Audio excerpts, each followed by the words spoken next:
Yes, TWBD 1.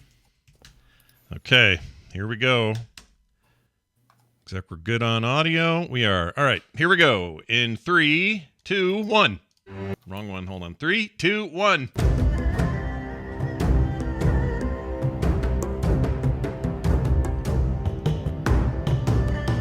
Hello and welcome back to There Will Be Dungeons. Time for us to play D&D with Bo, John, Kristen, Kyle, and myself, Scott Johnson. We're going to play, and we're glad to have you here with us.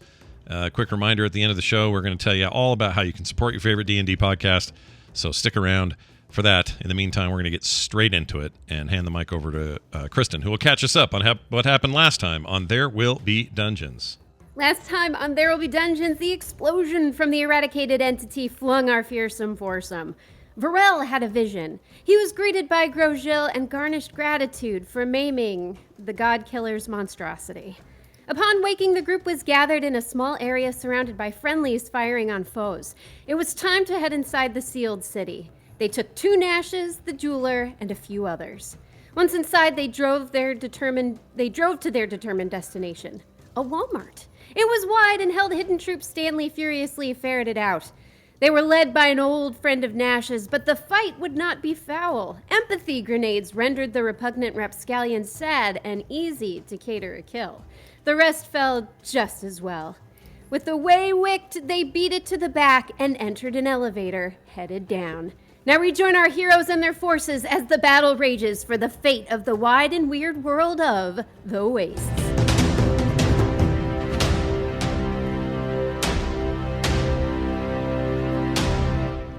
All right, Bo, we're in your capable yet gentle hands. Our heroes of the Waste find themselves from last week descending down a freight elevator. Freight.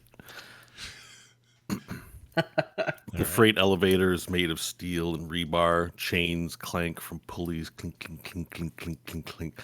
As the platform descends, there's some protective barriers along the side, but you can see sand turn to more impacted mud and then turn to hard stone as you move down this shaft. Clink, clink, clink, clink, clink, clink, clink, clink, clink, clink, clink, clink, clink. The noise of the Walmart departs. The elevator hits. What is the noise of the Walmart? Oh, right. We had music in there. I forgot. Yeah. Good point. We didn't really notice at all the kerfuffle going on, but there was a little music running in the stock room before you hit the freight elevator. As you descend, the freight elevator slows, and you hear the door sort of opens up, and then it shows this rock cavern hallway. It moves into darkness, so you can only see so far. There are wires embedded in the stone along the ceiling, and there are like knocked over crates and boxes. And you hear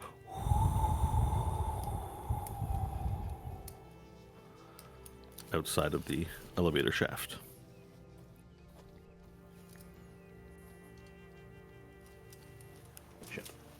All right, You guys are up. Hmm? You guys are up.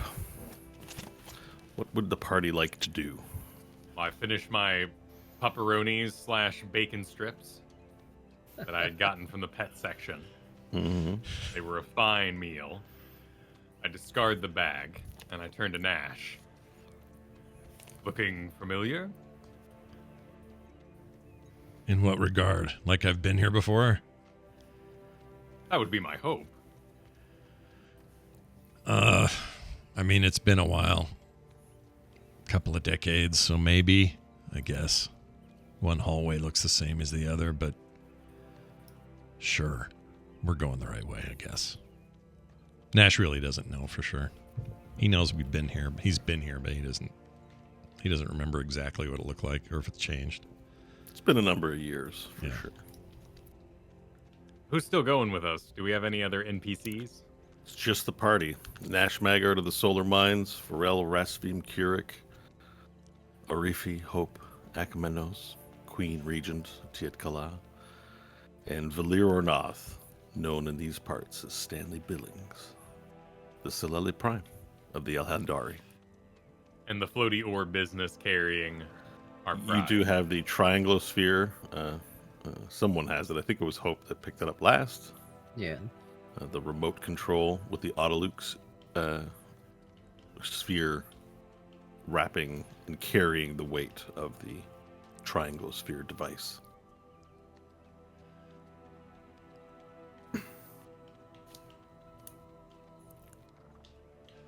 All right. I'll lead the party down the hall. Yeah. Okay. So, Varel, you begin moving out of the hallway, carefully scanning for any signs of danger, as you were just in a war up above. And you stop at a point where you see that the cavern traverses left or continues straight. No new noises can be heard. I will smell for fresher air down one of the passageways. Okay, let's roll a perception check, please. 10. 10. Okay, so there's a musty armpity smell all throughout this cavern, as if, it's been in use for many decades, but doesn't see much maintenance in terms of cleaning. And it smells like rock. Ventilation doesn't seem to be very high here either. But in terms of a direction, any notable smell from either way, you would say from the beginning you think you might have caught a whiff of rot, of flesh rot. Definitely a Walmart.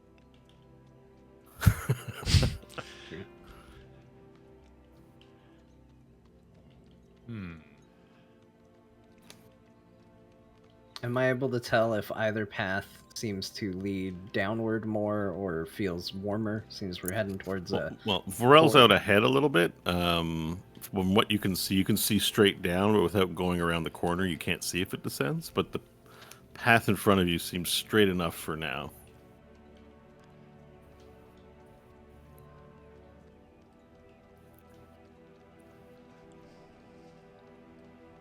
I will cue the party in as they approach from behind and tell them the smell of rot is in the air. Much as Nash smells on a hot day. How do you know it's not me? You are behind me. Oh, that's right. I'm downwind. Plus, you have had, 2 baths in our time together? That you are aware of, yeah. Or that I'm aware of. Interesting response. Yeah. We will discuss your secret baths later, Nash. Stanley, what do you sense? Let me press on by, get to the junction. Well, if we're trying to get to the core, we're trying to get to the hottest part of the planet, I would think we want to travel anywhere that's leading down and anywhere that's giving off more heat. And so that's what I would be trying to check for. Am I noticing more heat from either option? Just based on your passive perception, there's no temperature changed. Very little air circulation in this area. And no temperature change from moving left or going straight. I can also go ahead and scout down one of the paths if everybody wants to go down another. Or we can just decide to unify on a decision, and if we need to come back, we need to come back. It sounds good.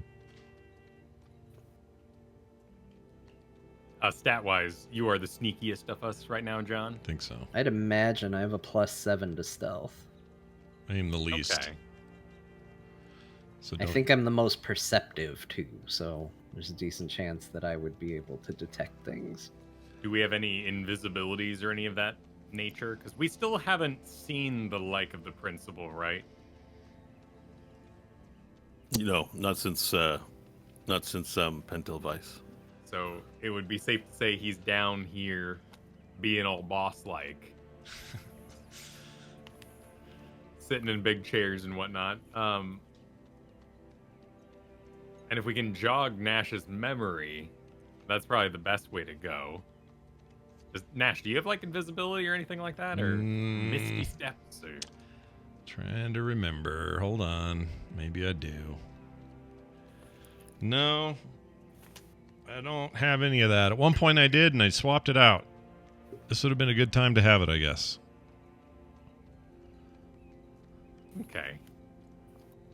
But I don't. I'm for that plan. Let's I'll keep the party here in case something comes down the hall and we need defending. And we can send John stealthily ahead. Stanley. All right. I'll go ahead and continue down the primary tunnel, the one that leads straight. The one that leads straight. Okay. For about 100 feet or so, stealthily. Okay, make your stealth check, please. And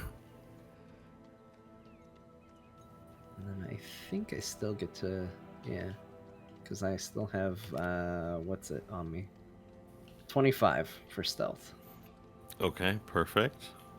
So you very quietly walk down the hallway to the north, avoiding stepping on anything that might cause sound, avoiding grazing anything, even with your cloak, perfectly just misses ground and any other obstacle. There are small, pieces of box and barrel cast aside in a rather wide cave. It's about 10 feet wide. There's lots of room. You make your way down another 100 feet or so, pretty far down, as you move. And finally, you can see within view that the cave veers off to the left, and what looks to be like some sort of metal gate. And the gate is open. And as you approach, you hear the sounds of, flip the lever, let's go. And then you hear metal. The whole party hears this sound of metal going, kung, kung, kung, boom. And you hear a clunk, clunk, clunk, clunk, clunk, clunk, clunk, clunk, clunk, clunk, clunk, clunk, clunk. And as you get close to the doorway to see something around that corner at the end of the hallway, you peer, with your stealth roll remain undetected. The 3 orcs from the battle above that had retreated, the Kuromukishi warriors, they're far out in a larger chamber that sees a lot of mechanics, like a large cavernous chamber that has a lot of industrial machinery that's rusted and rotted. But in the center of this room, there's a pit carved out and 2 rail tracks.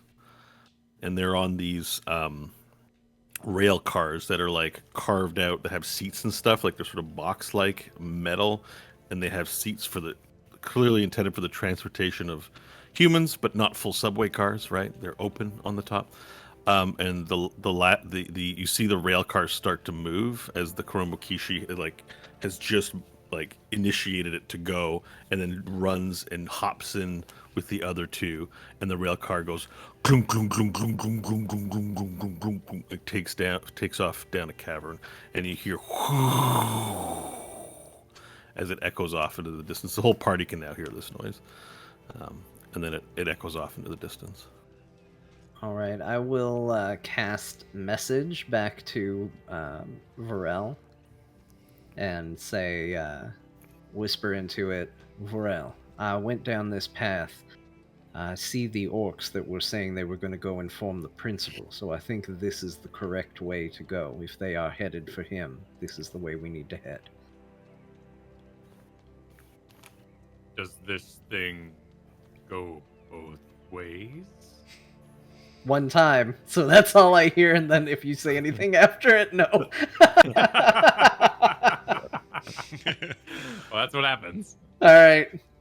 So that's all you hear back is... Does this thing go both ways? I guess I'll send him another message. It's a cantrip. It's fine. Oh, yeah. Okay. Yes, Varel, it goes both ways. One time. Good. Can we catch up to the orcs and destroy them before they reach their master?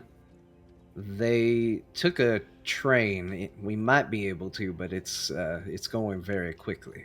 Oh no, a train. That's all. Not a train Is there fan. anything else you needed to say? Because that was all I got. Was oh no, train.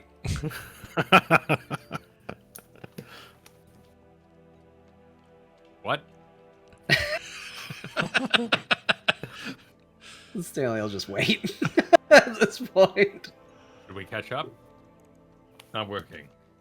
Nash, Yeah. can you do this thing that he's doing with me? No, I don't have that ability. Oh. I can make something you're holding turn into a light if you want. That's about all I got at this stage. Stanley found some sort of train set, and we're going to play with it. Okay. That seems weird. That doesn't sound like Stanley. He doesn't like to, I don't know, waste his time.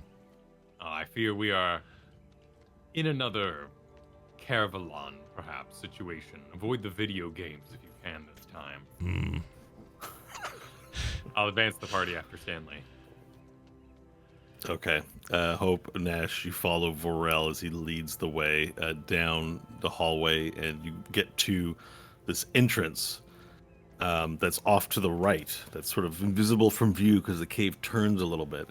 And, Stanley, I think you're safe to move around the corner with the assailants sort of out of view. So the party generally moves into this larger room. And it just looks like an engineering room. Like, who knows what these are all for? But of note is that there's actually a large pipe that's running along the top of where the rail cars run. And there's a bit of steam coming from them. Psst. You hear the hissing of like hot steam moving from this large metal pipe. And the pipe has like wirings and like, markings on them of arrows, like directions. And it seems to be heading towards the left, which would be, John, as you noted about descending pathways, the railcar path moves from north to south, and the northern part was the direction the Kuromokishi went, seems to descend a little further down the cave that you can see. I would point that out to everybody. Let them know what I saw, where they went. No. Now there is also a booth next to the rail car, where there appears, you see like there's in the ground there's like this like big lever that has like a handle piece on it that you squeeze and then it closes and it pulls, like a typical train car thing. You play video games, and but then there's also a booth wherein you see what looks to be like titillating drawings posted up on the walls in there, and a panel with some buttons. Maybe there's a way to call the train back. See if I can, maybe Hope, she's got a better knack for the machines. Hope, do you think you can make heads or tails of this? See that Kristen isn't there. Immediately ask her to do something. While she's busy and we return to that, you mentioned pipes. Are those going the same way as the train, or was that a separate way? So the pipes, so that basically it's like a circular room, right? And the train tracks run perpendicular to the way you've come in, and the pipes are the same as the train. So above you, if you were to take the train car, you would follow the pipes along. It looks like as they run north and south out of the room as well. Well, a large pipe with some little pipes on the side. So plurals was fine. I will inspect these important drawings. Okay, so you move over to the booth and take a look at the drawings, and you see that it's drawings of, Toyota host men and women, very crudely drawn in various states of undress, like with their hubcaps removed and pants maybe a little lower than they should be, revealing genitalia of the soft shells. Yeah. Nash, what do you make of this? Gross. Are these yours? No. Mine, I'm afraid, is long gone. He says wistfully. I haven't seen mine in a long time, Burrell. We'll find your room, Nash, and I'll clap him awkwardly on the shoulder. The bed will be discovered and flipped. I'm not sure we'd find much there. It was a couple of decades now. But I appreciate the notion. You may need to reiterate the request. Right. So Stanley's taking a look at the controls and looks over to Hope and says, "Hope, you're better with machines than me. Do you think there's a way that we might be able to call the train back?" Yeah, let me take a look. Okay. Use your vehicular skill to make a check, please, on your ability to suss out what the machinery does.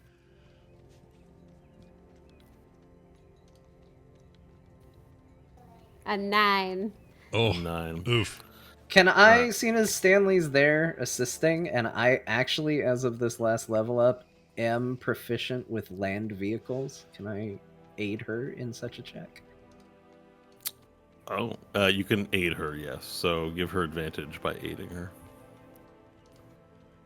All right, let's try this again. A little better, a 13. Okay. So Stanley sort of helps. You're like, not sure. And then Stanley makes a comment to the effect that, like, kind of jogs your memory. So the neurons start firing a little faster. You look over the panel, and it's not terribly complicated of a panel, so you're able to figure it out. Essentially, there's some buttons here that queue up rail cars, and that also there appears to be this sort of archaic-looking dial that's made from like lights. It isn't like an LCD screen or something, so the readout's not clear. To kind of show where along this path the cart is, there's this linear rail that runs from A to B, essentially, with 2 rail paths. And so you can see, based on what's lit up, is that one rail car is down at the end of, let's say, A, and that there's another rail car that's at the end of B. Now, you have buttons that you can probably press to queue them up to bring them to you without the need of a driver. However, one of those buttons is colored in such a way that it's darkened and an in-use light is lit up on it. But the other cart seems available, and you could potentially summon it by pushing the button. Looks like we could call one back, but I think the one in use is in use, so we could possibly catch up, but I don't think we could call them back. All right, let's do it. All right. So, Hope, you press the button. You hear a satisfying click. This is a great little metal panel. So you push this big, plastic button. It goes clink, and you hear like, and you hear bunk, bunk, bunk, bunk, bunk, bunk, bunk, bunk, bunk, bunk of like metal gears going, and then you see the panel light up from B and begin making its way to potentially you, and the in-use sign under that button is now lit up. And you hear sort of echoing throughout the cave as the rail car comes. Now, during this time, the in-use light comes off of the one that you just saw. Depart for the first rail cart that Stanley saw. And then another rail car appears on rail B, and the party can sort of see it slow down. Quickly now. Yep. Climb aboard. Yep, get on. All right. The party just quickly hops into the rail car, and everybody's in, and it doesn't go anywhere. Hope you look around for a start button and surmise that, probably it's got to be released. And you see, like, the handle that you can pull for it. Cool, she pulls. All right, so you hop out, pull the handle. Doesn't take much. It's, in working condition. And then it begins to move. You run to the rail car and hop in. And the rail car begins going, and then it descends. And cool, like hot air is made cool by the wind. And you see the pipe sort of flowing at the top. It gets really dark in the rails. There's little lanterns every so often that mark your progress as you... you have a bit of time to have conversations or prepare in some way for your arrival. If not, we can just move straight to arrival. There is one thing I'd like to do while we descend down. I just want to make sure my shield's working after the engagement with Grosjean and his defeat. Okay. So you want to illuminate your fire shield? Yeah. It lights up. Okay. I'll give my... I'll turn it off, give my chest a little pat, and say, there goes the God Killer. Wow. All right. Gung, gung, gung, gung, gung, gung, gung, gung, gung. A solid, 5 minutes passes. It's a bit of a journey. You've traveled and it's gone very fast. You've traveled at least a mile. If you had to guess, although you don't really know which cardinal direction you're heading in, unless somebody has some sort of feat or talent or ability to do so, you would surmise a sense that you were likely heading in the direction you were originally trying to get to, which is currently you'd be under the domed city, the domed suburbia for the special people that Nash talked about, living in suburbia. But if you had to guess, you're moving more towards the center, underneath the pool of lava that erupted when Grosjean came out from the ground.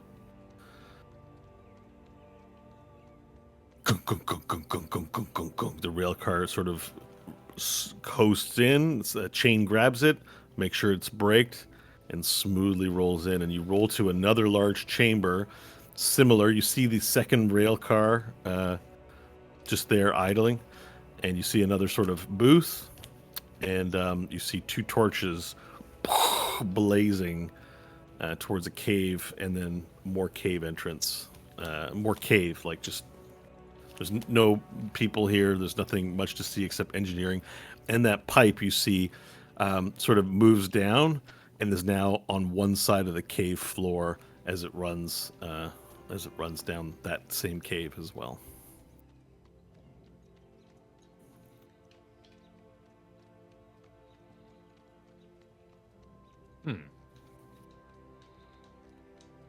Any obvious doors? Yeah, that one entrance is it's not really a doorway, but there's one exit to the place. So when you're ready to move on, you'll tell me. Okay. Question. Yes. For my companions. Oh. Pardon Whoever me. you may be. Not for you, Lord. Not you. What are we doing here? We're trying to get in to the core of things. Yes, we have the device, and we're gonna plant it, and we're gonna blow it up, I assume. What else are we doing? We are defeating the principal today, yes? I imagine that's going to be a necessary step, yes. Well, I assume if we get to the core, we'll find the principal. Nash, Yeah. do you have any feelings that may conflict with this activity? None. I hate this place. Whatever we do, we burn it to the ground when we're done. I mean, destroying your spawn maker, your dad. He's not my dad. He sucks. I mean, he is maybe truly physically somehow involved with my creation, but he's a shit dad. And I don't care what happens to him. We defeat shit dad. Though I assume he will be sporting a brand new arm. Correct, Hope? Oh, she'd know. Yeah. Yes. It's got some very powerful spells in it. A lot of them require that he has line of sight. But once he's used all the spells, he can't or shouldn't be able to use it anymore. I don't know if he's modified it. Were there any weaknesses in this arm?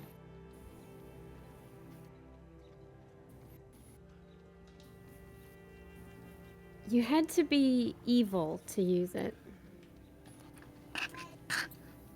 So if we make him good, you won't be able to use it then.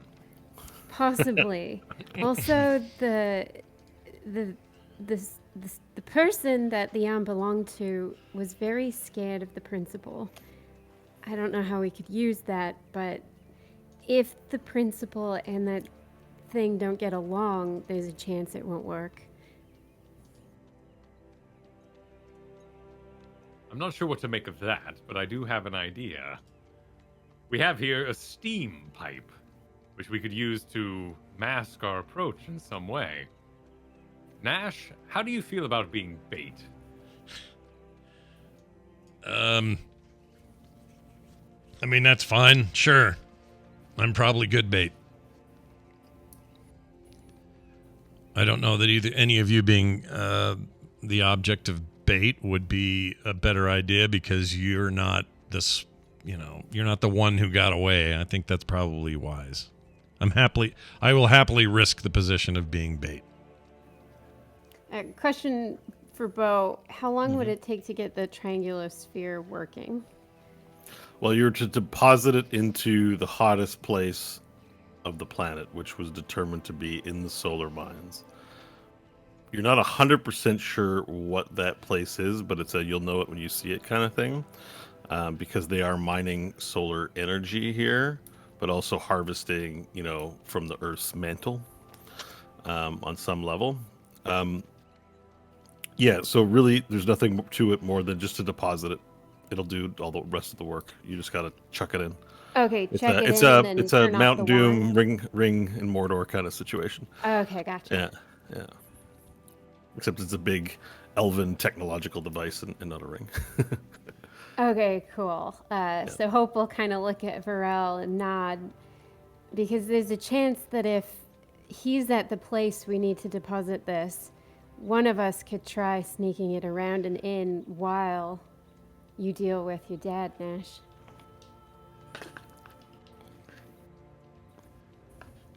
Sure.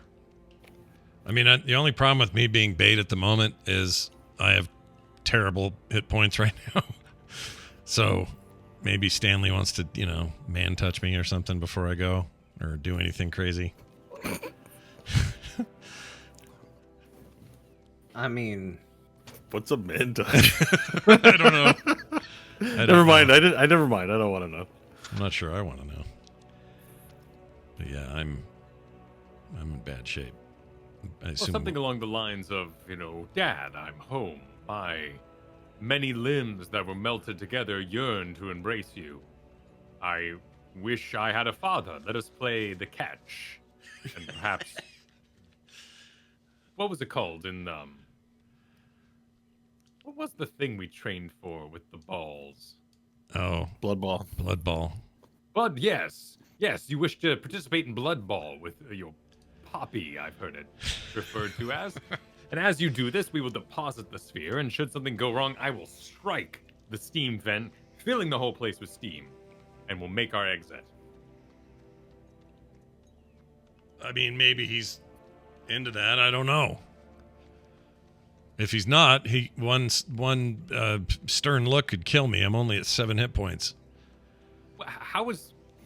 First of all, you always describe your health in these bizarre ways. Second of all, why are you so low? It was When we all did rest.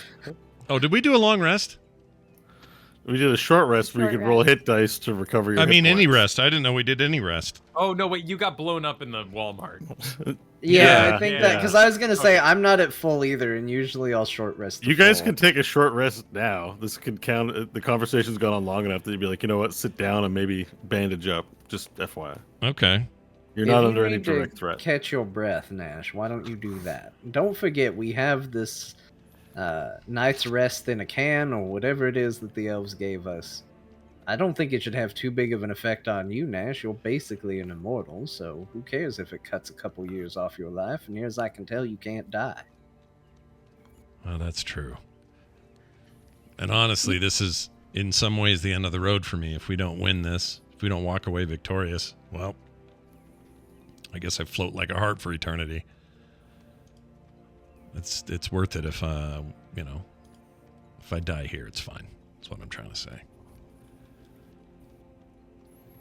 Hold on, I'm gonna do a rest.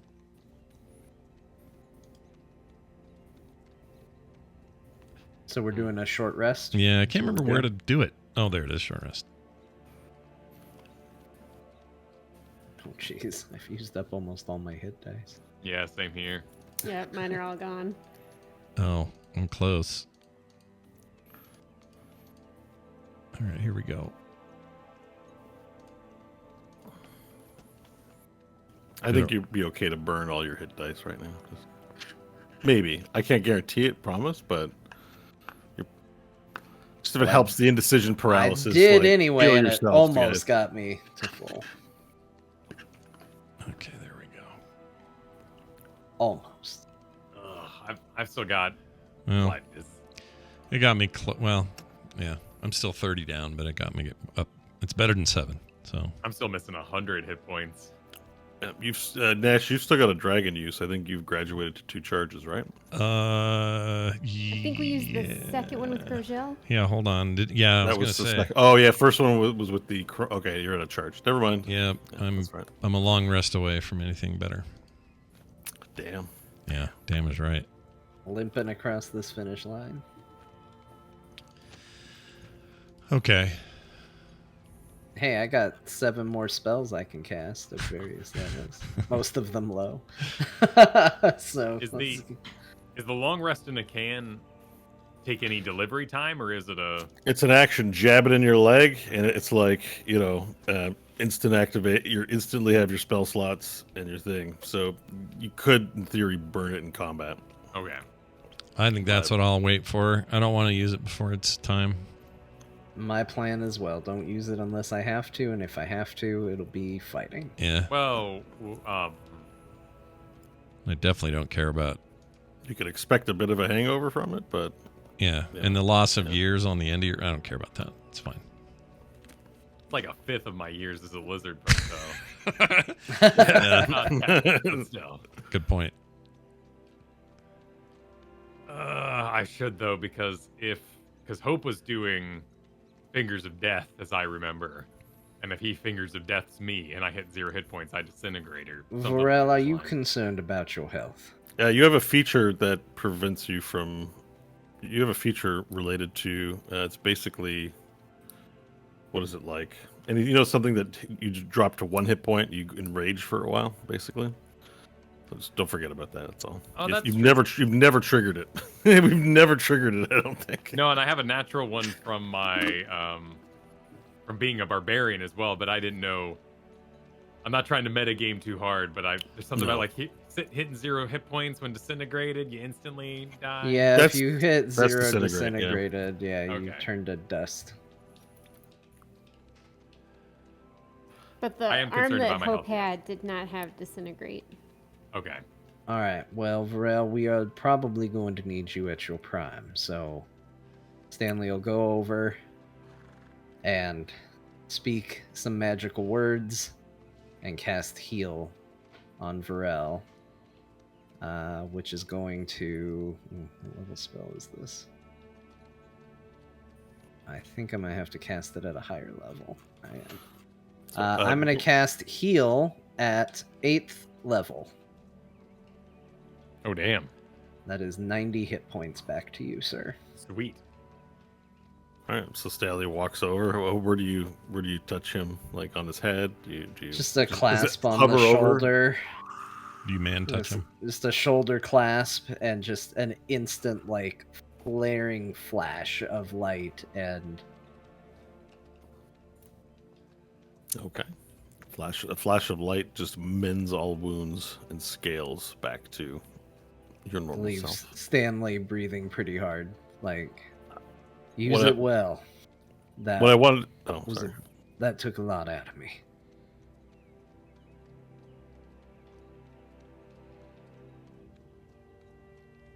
What I wanted to say was, the principal does have disintegrate. It's got nothing to do with the hand. I just wanted to make sure you know this. You've seen it. Excellent. Yeah. I will give Stanley a hearty huzzah handshake, clasping his upper arm. It will be well spent. My friends, the end of the road, or perhaps a lot more road. Either way. Let's go. Okay, so everyone begins getting up, get back to moving down the hallway. Unless there's anything else anyone wants to do. Nope. No, Okay, don't think so so. we move. So there basically is an entranceway. It's a cavernous mouth, 2 torches in it.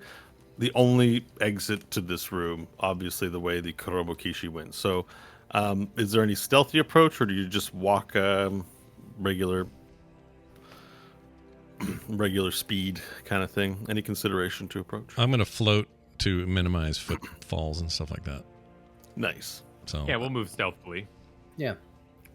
Oh, full party stealth? All right, let's get stealth rolls then, please. From the party. do I get any advantage because I can float, or is I just roll stealth the way it's... No, because you can still hit your head on things and stuff. It's not doesn't Okay. really make you more stealthy. All It just, right. but it does prevent footsteps. Yes. All right. Have to hold your own butt so it doesn't go. That's right. Put a filter on there. I got Well, nat apparently. 20. Oh, you got a what? Nat 20. Oh my Nice. lord. Someone's going to be stealthy. Man, don't disappoint. Kyle is nat 20. Well, man.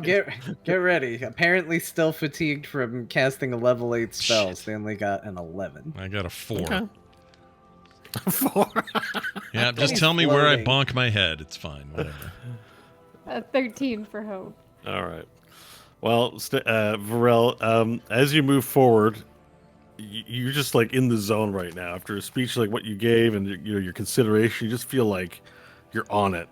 And then as you stealth forward, each of the party members in turn make a little noise, like a little creak, and you turn back and you give them a glare. And then each sort of time, everyone is like, "Oh shit, Varel really wants this." Like there's a sort of reaction as everyone makes a little noise, and you scold with your eyes, everyone. And then, due to your great leadership with your natural role, you're able to get everyone to be as quiet as possible. And you begin moving down this hallway. Now, what's nice is that the noises were masked by the steamy, hot pipe that's has it's either fizzing, and there's a little psh, psh, psh, like as you sort of walk down, little gusts of steam burst out before you and around you. You get down this hallway some direction, and the stench of flesh rot grows immensely as you move down. Just this rotten, cadaverous smell. And as you move down, the actual pipe begins to sort of swirl around a little bit to the top, as it looks like it was sort of ramshottily made. And it's a little more intense now. Everyone can feel heat coming off of this thing. You could cook something on the surface of this pipe, and in fact, when you touch it, you're like, ow, it's hot. But as the pipe moves to the ceiling, you then now move to this part of the hallway. This cavern that has exits on the left and right, and then a little further down on the left and right again, and then a little further down on the left and right again. So there's 6 different directions, and then it continues going straight.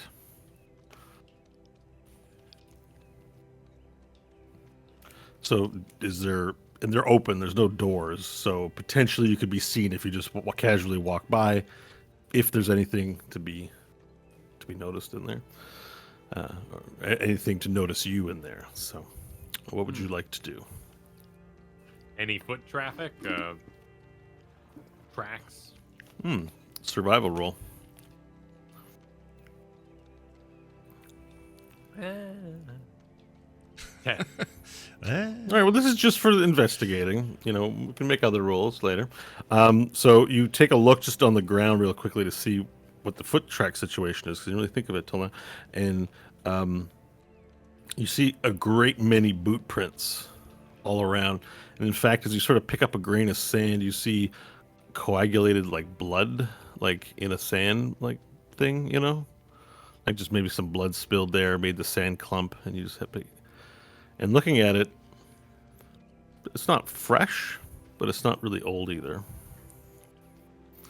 But you see there's a lot of footsteps moving out of all 6 directions. You're not really able to make any determinations about who was where, but this place was heavily trafficked recently. I mean, if there was a forge that made Nashes, in a sense, or at least made the Nash, any of the footprints match his size? Could I kind of grab his floaty ankle and start lining him up?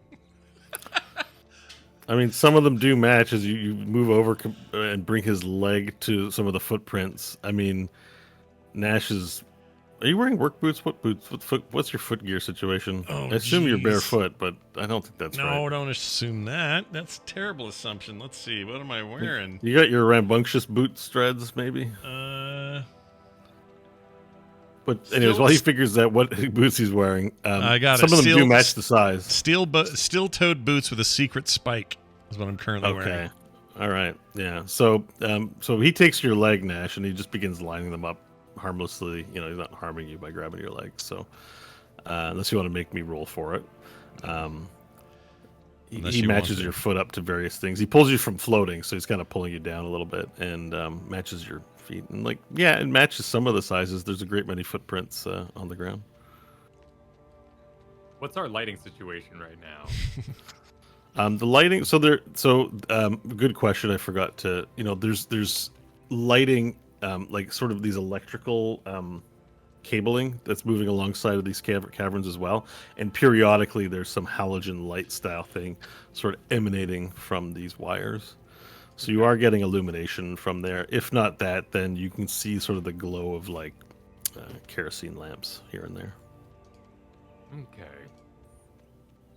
I'll call up I'll call up Stanley and Hope since I'm holding on to Nash's ankle anyway. Yeah. We have blood in some of these footprints, and many of these match Nash.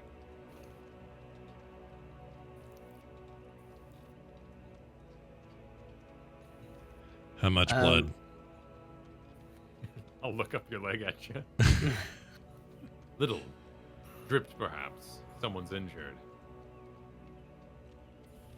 Did you say, Bo, are we able to continue to follow the pipe, or is the pipe out of sight now? No, Or the does pipe pipe still. go in all directions? The pipe runs along the ceiling towards the north. My guess would be that this pipe, wherever it comes from, is harnessing the energy, the heat, the steam. If I had to venture a guess, it would be that this pipe leads to whatever the hottest section of the solar mine is. It seems to be feeding through here, and I think our best bet would be to follow it. Alright, I'll advance us. All in the pipe. Okay, so you're gonna walk and. Okay, so you step out and you walk, and you can see immediately on your left and right. There's a large row of cages, and in those cages there are giant piles of bodies. And Nash, you remember knowing slaves down here, knowing the people down here, and these cages used to be filled. It used to be where the workers would go when they weren't working. They'd sit in cages, right? Mm-hmm. So the cages are filled with bodies, and as you look in, there's carnage all around the room. There's blood splats and slashes just on the first two set of doors on both sides. There's blood stains and slashes, and it was what do they call it when they slaying, like a culling, there's maybe 50 the room goes pretty far back. There's maybe 50 to 80 corpses. All from first glance, as you look in, you see a lot of decapitations, a lot of heads missing on both sides of the room. Do I recognize any of those heads? Well, there's no heads; they're all gone. Oh, the heads So, are gone. I don't. Okay. They're all decapitated, and yeah, there are no heads anywhere. That's disconcerting. Concerning.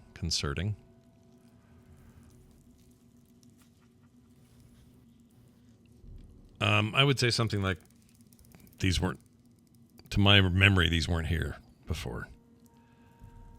This is new.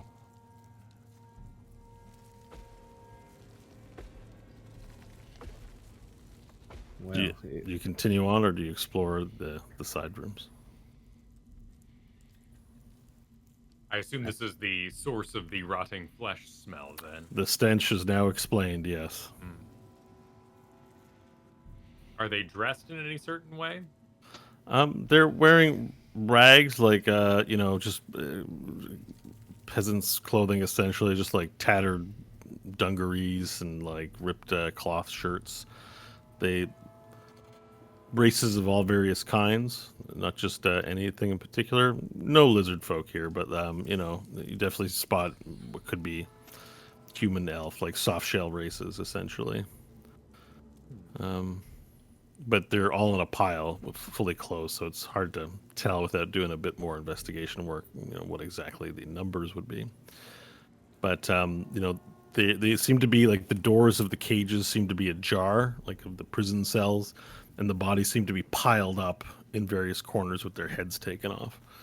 And as you sort of look around, because there's 6 exits, there's new chambers. Each of the 6 exits is just like they were probably organized into different chambers. Maybe the prisoners or slaves were organized by type.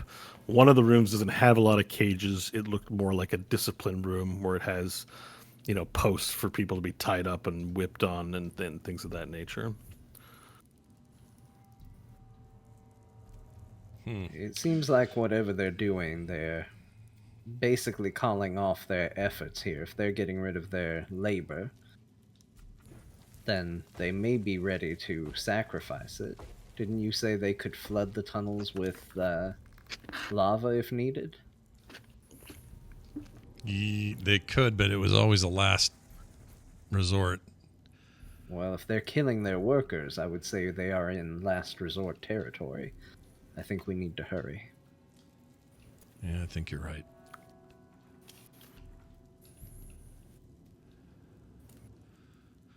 Let's move. I mean, there may be something in these side rooms we can use, but if speed is of the essence, then we're just going to get hung up here. All right. There's no disagreement. The party continues along, looking at the corpses piled up. Out of all 6 rooms, just a quick count, there's hundreds. The stench is enormous. You move through this area of hallway and continue on as the path begins to widen a bit and sort of curve and turn around and get all like little kind of crazy kitchen, like just like moving to the left, moving to the right, down and up a bit, and then you get to another juncture in Nash. This juncture looks familiar. Okay. What am I seeing? So you're seeing a 4-way juncture. You can go left, right, and north. The piping continues north. But you have this recollection that you recognize this place. Classroom is to the left. And to the right was a favorite spot of yours.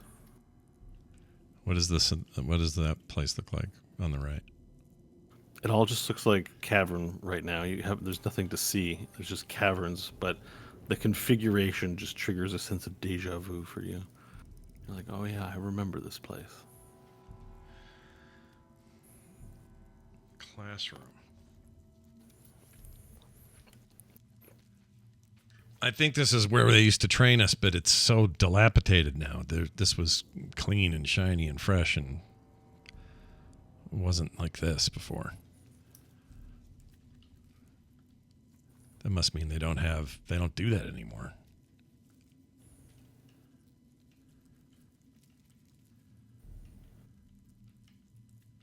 Can you lead us anywhere? Well, that's a good question, Bo. Do I see anything about this that would lead me to think there's a direction I should take, or I don't know.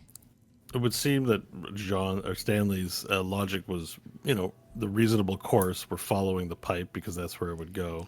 Any detours would not be towards the objective, but would be to fulfill something personally in you. So that's your choice. And the parties, if they, whatever one wants to do. I don't know. This whole time is of the essence thing. I don't think anybody wants to do Nash's personal side trip. We'd all stand behind you if you want to do your personal. Yeah. This Yeah. is pretty If important you- stuff, man. Nash, if you need something, do it. We need you invested in this fight. We can't have you thinking about what you're leaving behind. So if there's something you need to see it. Well, let me just take a peek. And I would go toward it and see if I can figure out what's going on. All right. So Nash moves down the left to look at a place he hasn't been for some time. Nash, you move down the corridor ever so slowly, and you get a sense of dread filling up inside you. And as you move down this cavern, you see that the walls become a little smoother, and that actually there's paneling now in this place. And you get to a room, and there's a doorway with sliding doors. And a little button panel on the side. All looking technological. Just exactly as how you remember it. And you walk towards the door and stop in front of the doorway. All you have to do is press the button to open the classroom.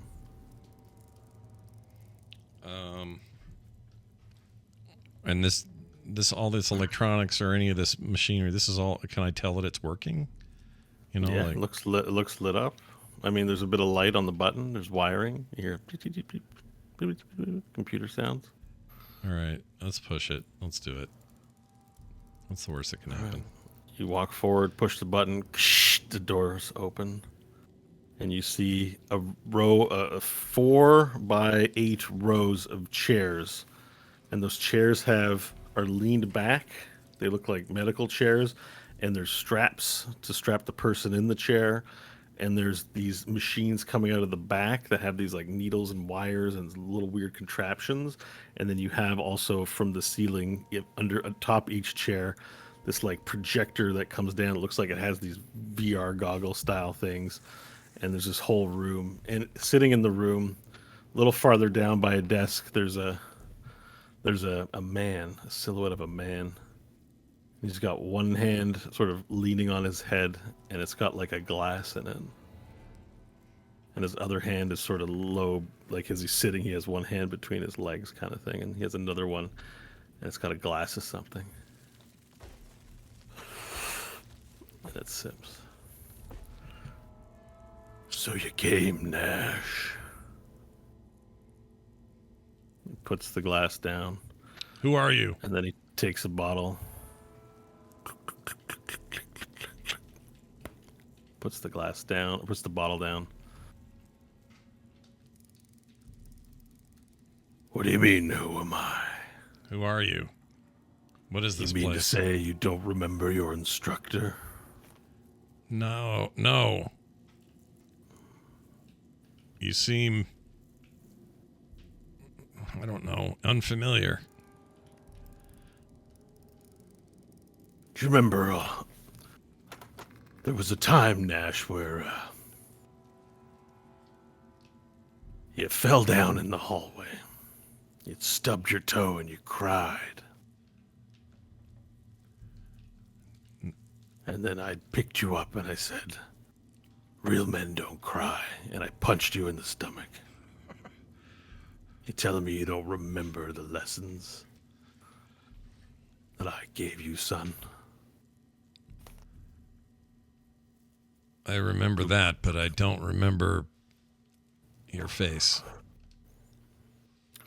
And he turns around to look at you, and you see there is no face. It's like a Phantom of the Opera style mask, where the mask is partially covered here and down, and then there's burnt, disgusting flesh with no lips, where you can see part of the mouth and like scraggly half beard. He says, "Come on, Nash, you're breaking my heart." What happened to you? You don't look like anyone I remember. We never could fix that part of you, Nash. And then between his legs, he sort of reveals that he has a gun, and he kind of taps his mask with the gun. And he drinks another thing. You just couldn't help but live in a world of your own fiction, no matter how we tried to beat it out of you.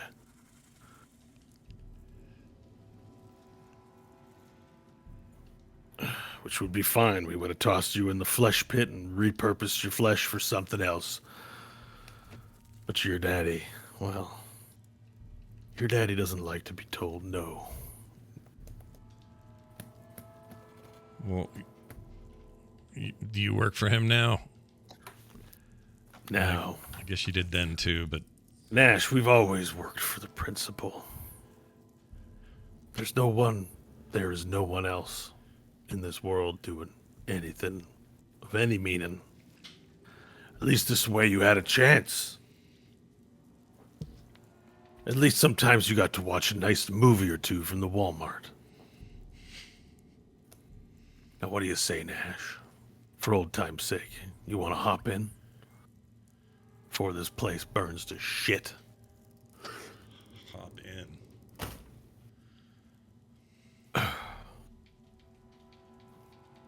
The rest of the group's out there, right? They're not in here with me. Yeah, you're just kind of in there alone. I think they stayed in the junction. All right. Yeah, I'll hop in.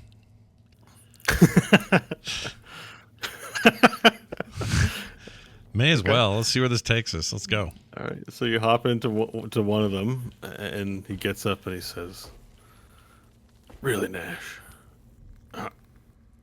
All right." He puts the cup down. He puts the gun on the table.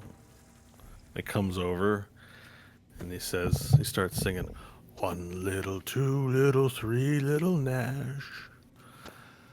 Let's go to sleep for your brain does crash." He begins strapping you into the bed and he's singing this song.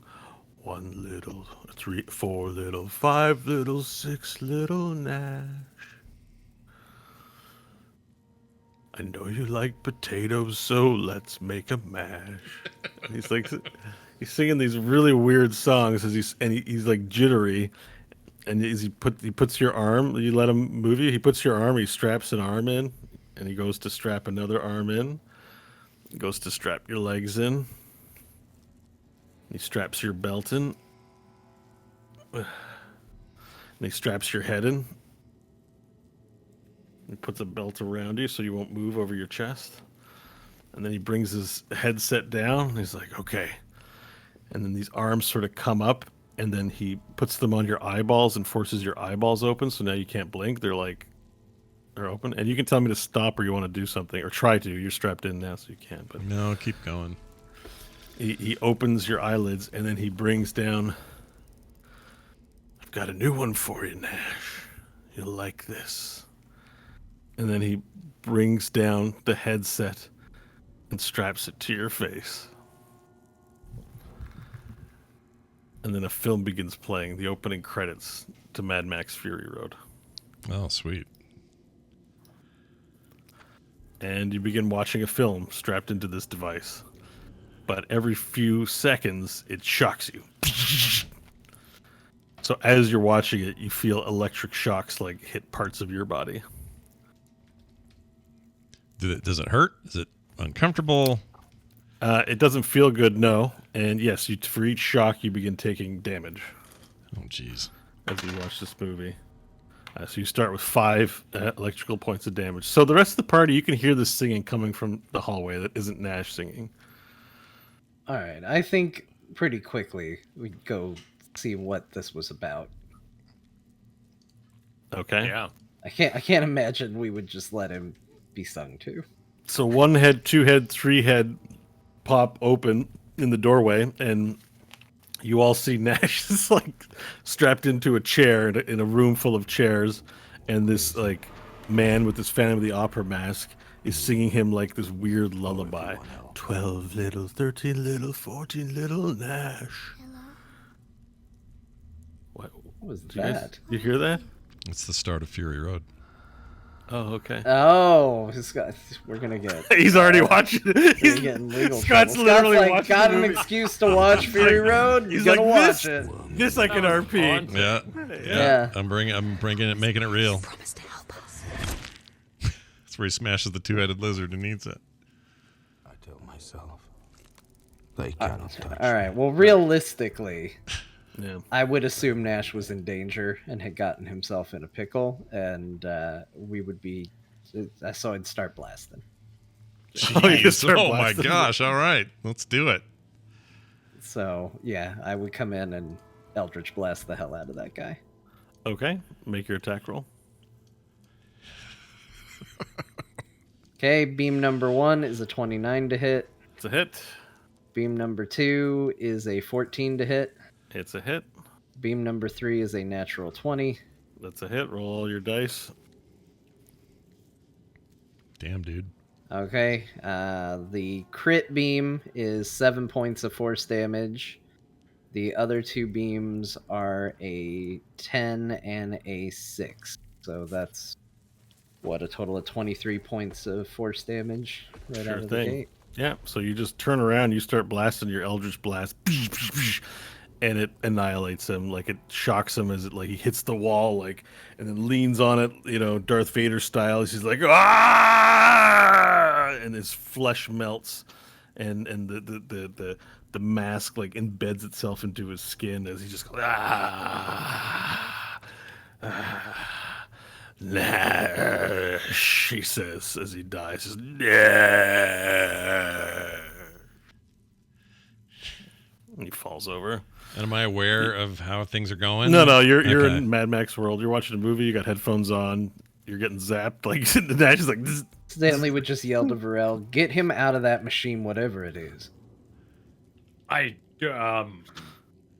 Look, Varel, I'll get it. Varel's like, "This requires delicate hands." Yeah. Not for me.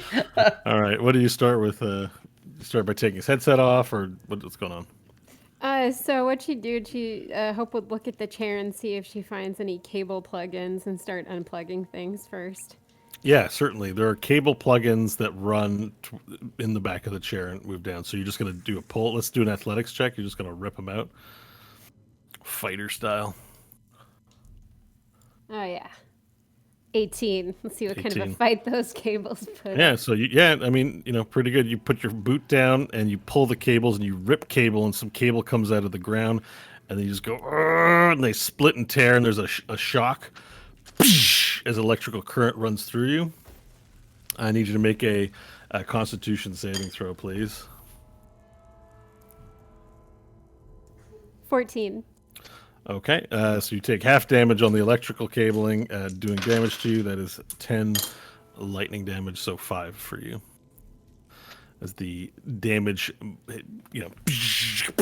and the movie Scott and Nash just fades to black. Oh, damn. And so do the electrical shocks. And you can kind of hear now through your headphones, and you hear like the sound of yelling and shock. Oh, I hear him go down, do I? Yeah. Okay. I would snap to reality a little bit and start struggling against the straps and stuff. Okay. I imagine the party will help you get out of them as Yeah. they free you from it and remove your headset from your face. One would hope. What did he do to you, Nash? What happened? I don't know exactly. He claimed to be one of my old teachers. He looks nothing like anyone I remember. It's obviously something terrible's happened down here, but he strapped me in and started to make me watch my favorite movie. And I got a little carried away. It's really good sound in those headphones. I didn't even know you guys came in, but it actually kind of hurt. So I'm glad you came when you came. Can you unstrap me and get me out of here, or have they already done that? It's all right. He didn't seem that strong. Good. He overpowered you? I kind of came willingly a little bit. And I don't know if there was magic or if I was just being stupid. Well, I believe you said time is of the essence, not but a minute or so ago. So, if I'm to understand your decision correctly, knowing that time was of the essence, you decided to come in and let somebody tie you to a chair so you could watch a movie.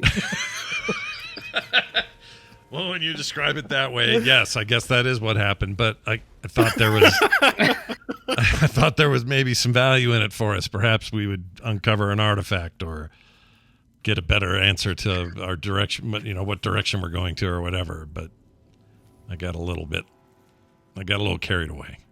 Do the films here often end with an artifact being delivered to the people who watch them? Not necessarily, but I don't know. In a weird way, I was taken back to a simpler time. The strapping in part's not so great, but the being able to escape into this old film used to be a great thing to do. It was highly valued around here to have that escape. So I don't know. I got carried away, Stanley. And we can use these films to escape should we need. Well, I don't know. I don't know if we need them or not. All I know is this isn't how it was when I was here before. This is all twisted. I mean, it was a terrible place in that we were, brainwashed and told to think what we should think, and kept away from the realities of the harsher world outside. This is all true, but it wasn't like this. Something went bad. Everything in here is corrupt. It's safe to say the original purpose of this place has long since festered, and the principal's motives have changed. Do we have any need for your teacher? No, other than, well, he's dead now, so definitely not. I'll grab him and kind of bring him into one of the lights nearby and see if there's anything remarkable about him. Just looks like a stinky soft shell with a vest and a tucked-in button shirt and some dungarees and some boots. Hasn't cleaned himself in a long time. Sort of heroin thin style, like very thin, sort of bodied. And yeah, his mask has melted into his face, and he had the gun on his desk as well as a bottle of alcohol in the glass. Did you say heroin thin? Yeah. Oh, okay. You know what I mean? Just I get it. I wasn't sure that was the word. I totally get it. Nash, I'm sorry if this wasn't somebody I was supposed to kill, but I thought he had taken control of you and you were tied to a chair. Yeah. I mean, and he did sort of. I mean, me coming in here, yeah, that was me, but strapping me in and making me stay and forcing me to watch that was him. Although you don't have to force me much. I really like that movie.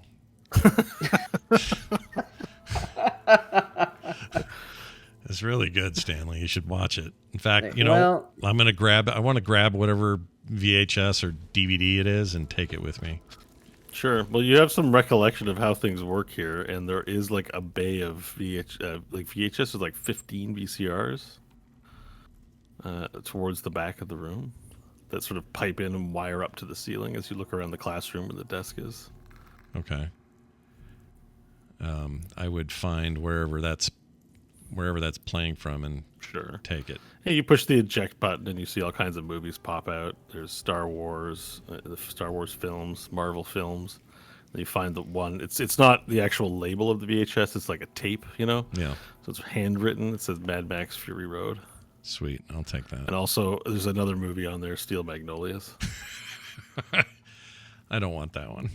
It's fine. It's all on the same cassette. Like it's on the same tape. Okay. Yeah. Well, that is apocalyptic. Jeez Louise. Okay. Wait, these are VHS recordings? Yeah. So these VHS. aren't these are bootleg then, is what you're saying. Did he fast forward through commercials at least? Did Dad pause the VHS? Yeah, good question. I mean, these are probably Good dad or bad dad? They're probably just bootlegged.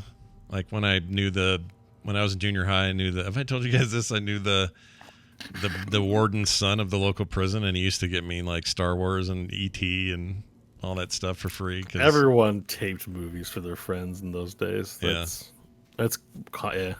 Back then, those movies were $80 for the first time. Yeah.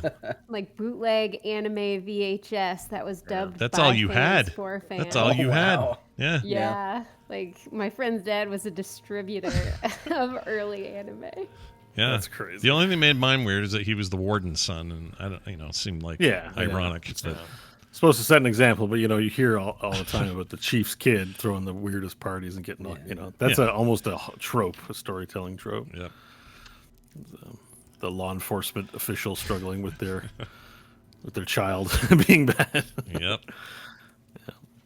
Okay, so there's really nothing much to be gained here. It looks like it's a classroom essentially, but a weird one with strap-in chairs and electrical torture devices and film headsets attached to VHS things. And this man's fate was to be shocked by Valir Nath towards the end of the solar mines? Question mark. He's smoldering in Varel's arms at this point. Is there any?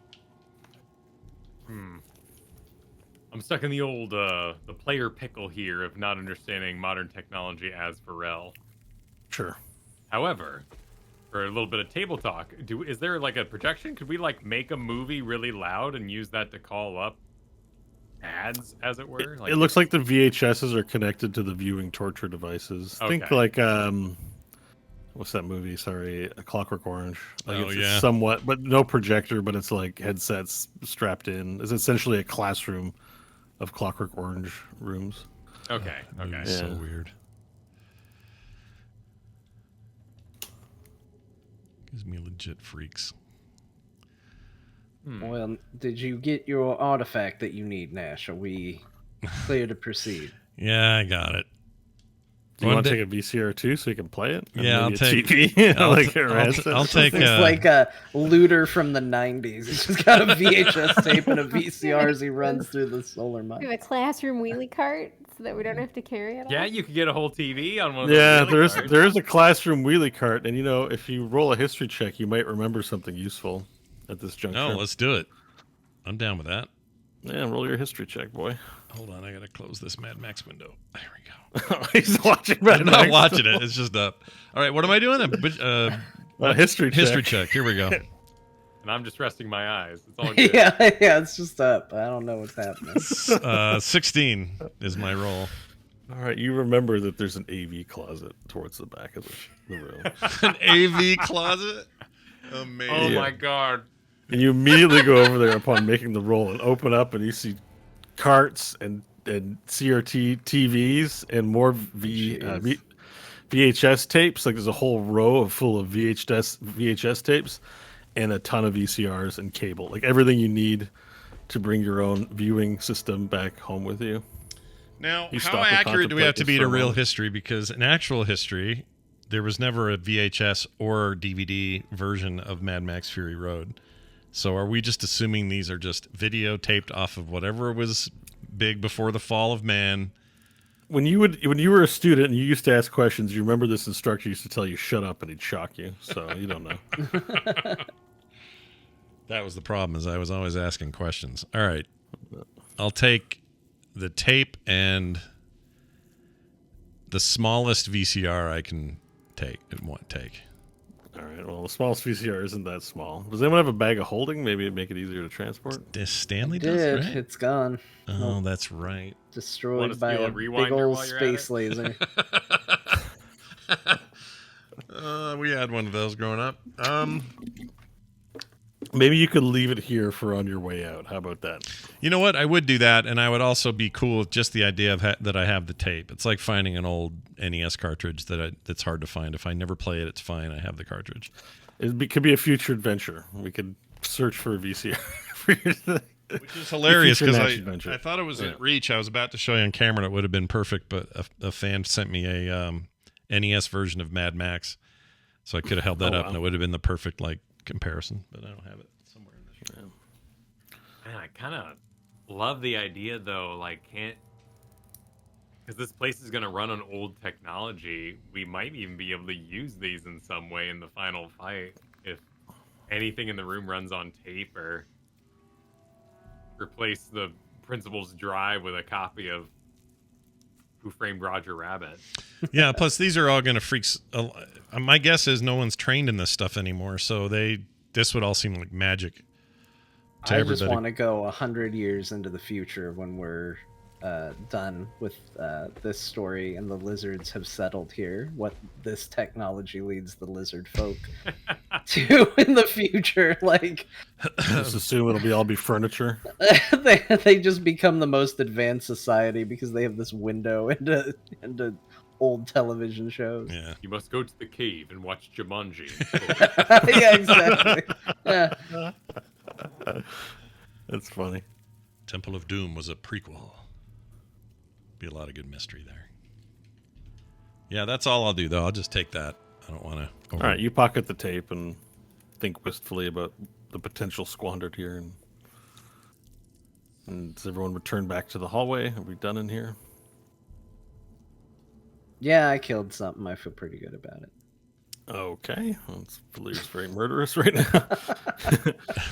So you move now. There is the direction back to the T-junction, but the cavern that Nash moved down does move down further, and the passages become more like are cleaner. Like you notice, like there's actual paneling on the walls and on the sides, and like it's white, sort of hospital-like look to things.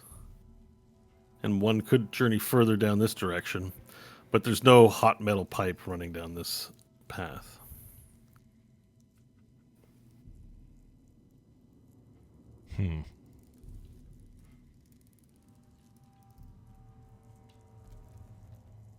Nash, Yeah. if you're to face your father, must you be complete in this place? The problem is I don't exactly know if we're even in the right place right now. This man seemed to remember you. Yeah. Enough to put you in a chair and subject you to movies. I'm a little bugged that I barely recognized him. I still don't. I think Nash more put himself in that chair. You know this place better than us, Nash. Do we follow the pipe, or is there another place we need to go? I mean, I'm going to say let's follow the pipe, but only because I don't know what else to do. So just know that. I'm not confident in the pipe.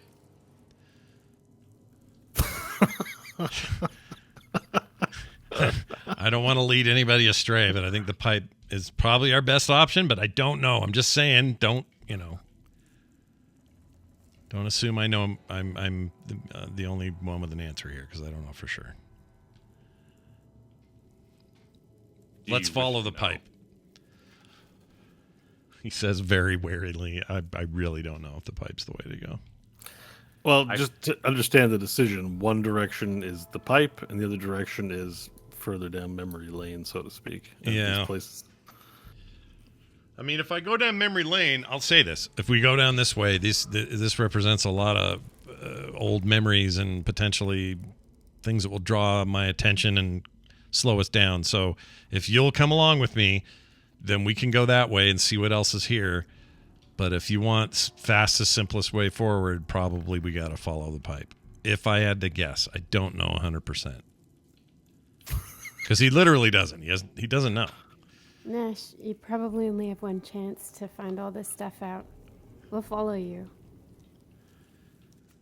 All right. Unlock your memories, Nash. If you're willing to come with me, as I eye my VHS tape one more time We've and then stuff it in my managed to stick coat. together for this long. I think we can make it Plus, down this if hallway. we do your companion side mission, you get a bonus for the final battle. I Yeah, know, that's it's a just better it. ending. Loyalty mission. You gotta. Otherwise, you're probably gonna won't die die. in the suicide round. Yeah. All right. Let's go the memory road then. All right. As it were. After conferring with the party, you move further down this hallway, and it turns to the left. You follow it, and you see that there's another row, and this is paneled, almost looks like an institution now. There's wallpaper and everything, and there's rows of doors every 10 feet on either side, the left or right, and the cave moves farther down towards a larger chamber in the back. And you see little numbers on either side of the doorways, as you can kind of tell, like just from there. All right, you see. Sorry, I need a minute here. You see N4SA on the left side. On the right side, you see N4SB.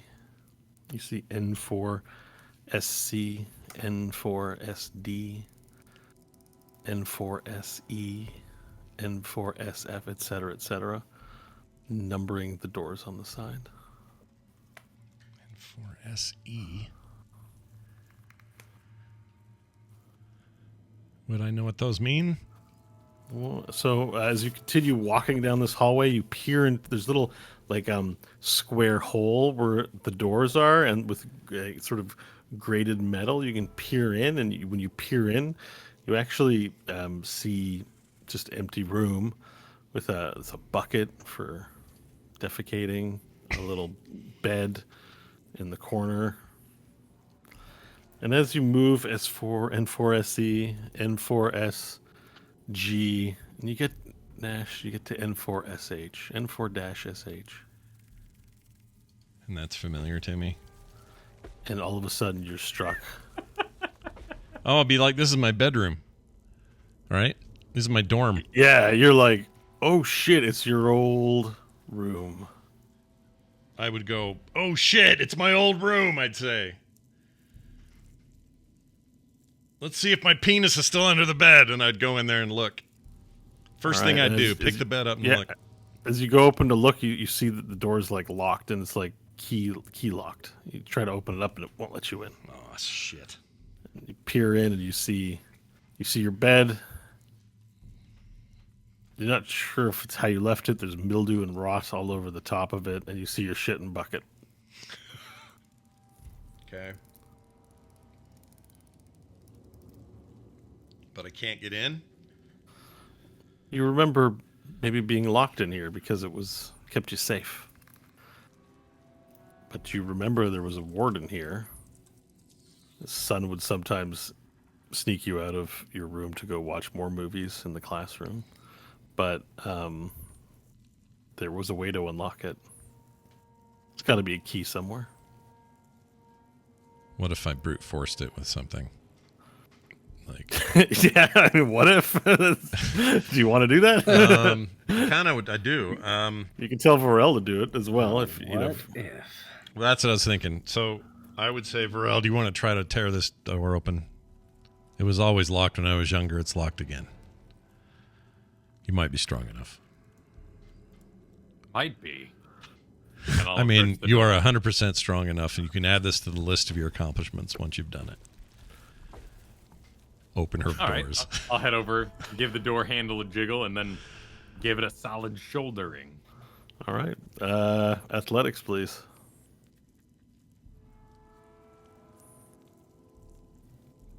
$17. That's pretty good. Okay. You slam once, slam twice, slam thrice, and you're able to loosen it. You're able to loosen it and dent it up and mash it up, but not able to open it. It's a solidly built door. But it's definitely dented. It's just going to need something a little more. This door rejects me.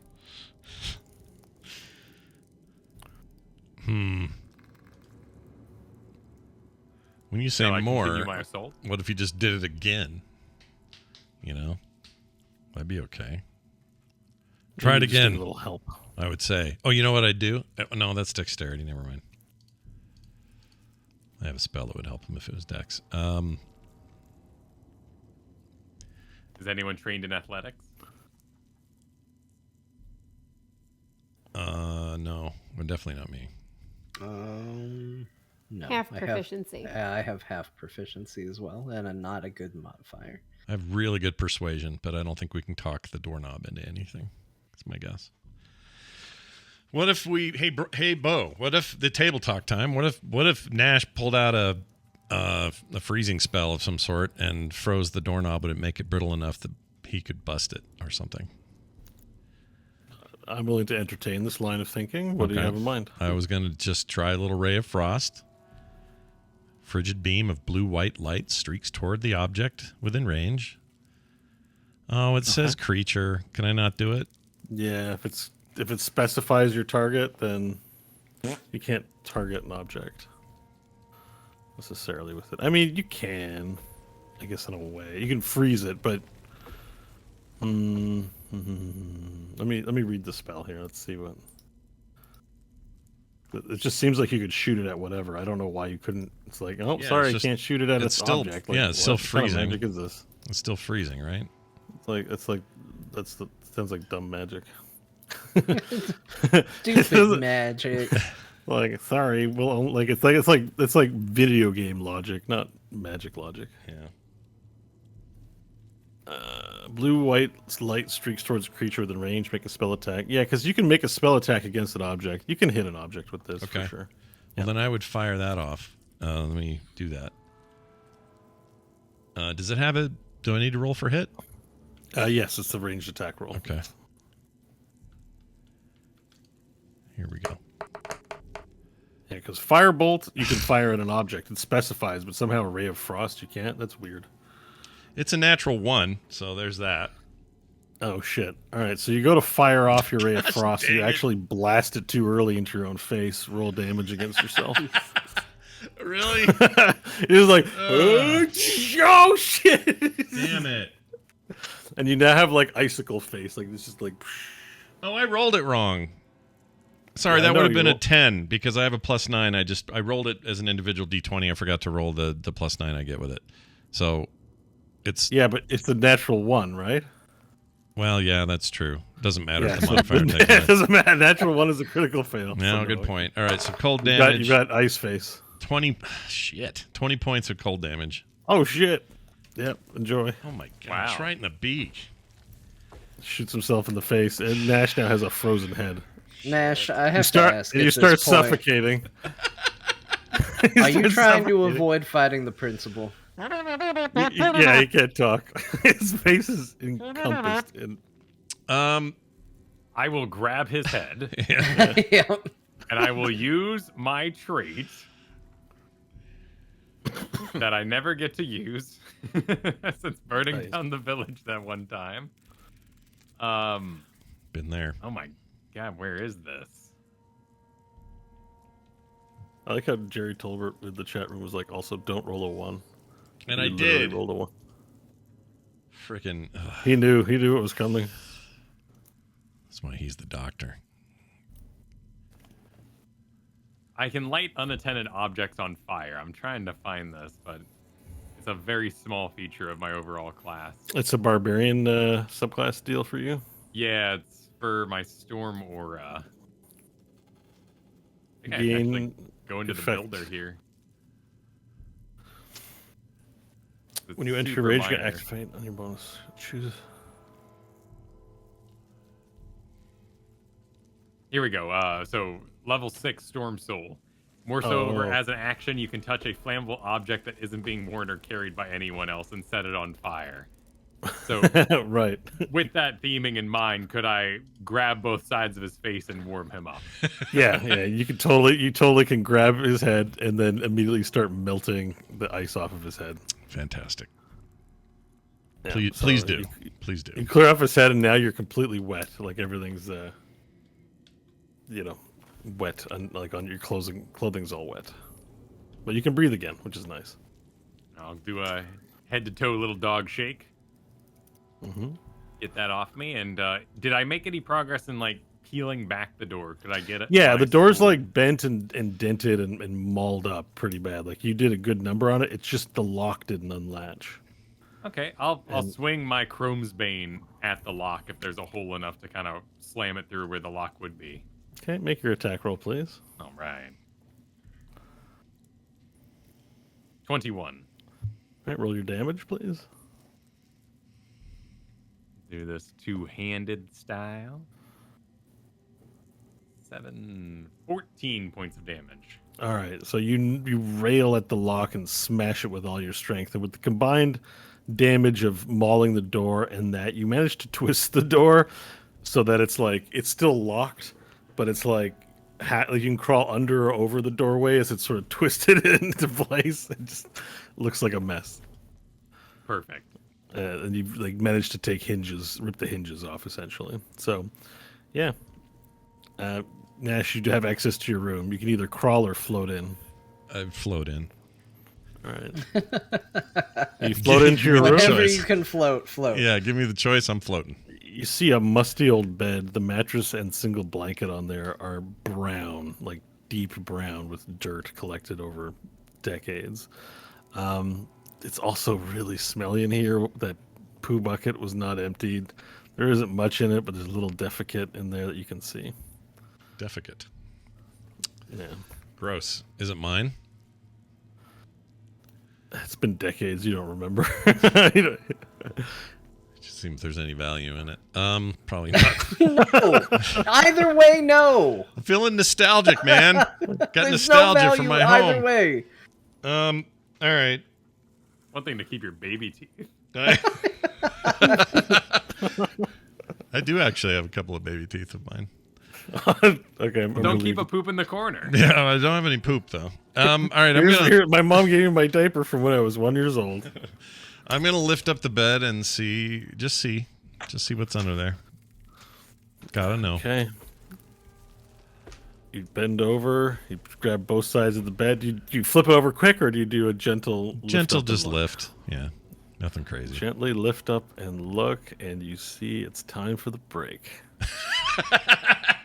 Both Oh the man, people are here for, and he's gonna make them wait. that's right. Yeah, Y'all I are should gonna have be- to I wait. should work at NBC. I'm so good at these little ad breaks. Pretty good. All right, we're gonna take a break. When we come back, we'll continue and find out what the hell happened under that bed. We'll see you all soon. Don't go anywhere. Okay. All right.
and his mom was like, well, I'm not going to hold you, but here's an Oreo. And he took it, and he's just like, You have 5 seconds. it's like the grumpiest look in the world while he's eating this little Oreo. Yeah, grumpy. Can you say grumpy? So Grumpy. cute, dude. What a Grumpy. cutie. He's so cute. Yeah, well done, you two. Nice little kid Thanks. right there. D&D time soon for you. Yeah, boy. I'm still at that stage where I'm convinced my son will never speak. And so seeing a little kid speak, I'm like, oh no, it's coming. It's going to happen soon. Because we're still at, the closest we get is dad and no. Like, he's pretty good at saying no to things. Yeah. They pick up on no pretty fast. They hear it a lot. They understand the concept very quickly. And then they use it against you as soon as possible. They're like, Yeah, no is very useful. yeah. In my experience. Yeah, Okay. he and Kyle were having a good time in the office last night, and I walked by and I asked, "Oh man, is that what you're doing? Is it cool?" And he looks at Kyle and goes, "Make mommy stop talking." Oh no! That's funny. That's not good. So we've got a daddy's boy right now. That's what we have right now. We just realized today he's figured out what words mean. Like, he can't talk, but he's understanding more. So I was holding him, and I'm just holding him, and he's just watching TV, and he's just totally happy. And I looked over to Amanda and I said, "Hey, can you take the kid so I can go get some breakfast?" And his head snaps over at her, and he goes, "No." Before I'm even handing him to her, and she comes over and I start moving him, and he's just going, "Ah!" He's just screaming before it even happened. That's great. So I'm like, well, he's figured it out. Now we can't even have secrets around him. He knows what's going on. That's freaking great. I love that. Well, all right. We're all back, right? We're back? Everyone back? Yeah, we're all back. We're back. Yes. Well, here comes part 2 then. We're recording now, so that means part 2 kicks off now. Hey, Bo, take it away. All right, Nash Maggard of the Solar Mines, you are in your old room from decades ago. Memories flooding back in, confusing ones. But one memory lingers. The fate of your penis. And as you lift up the bed to look underneath, you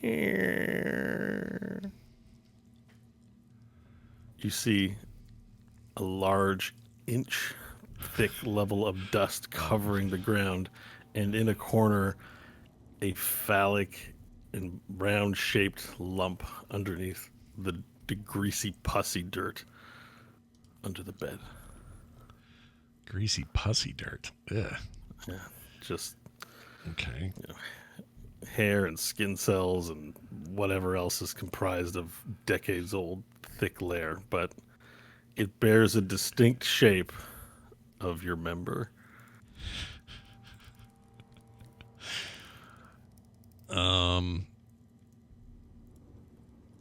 I would take my staff out and kind of poke at it and see if I can. All right, you take your Pick it staff out, poke at it a little bit, and as it is probably easily loose from the layer of dirt, you see it opens up some area as you move it around. And it's definitely an old rotten dong. It's dried and desiccated. Okay. I would. It's not as big as you remember it, probably because it's rotted and shriveled up, Yeah. right? Yeah. Okay, yeah. It's had time to. Yeah. It's no longer. I'm surprised it's together at all. So that's great.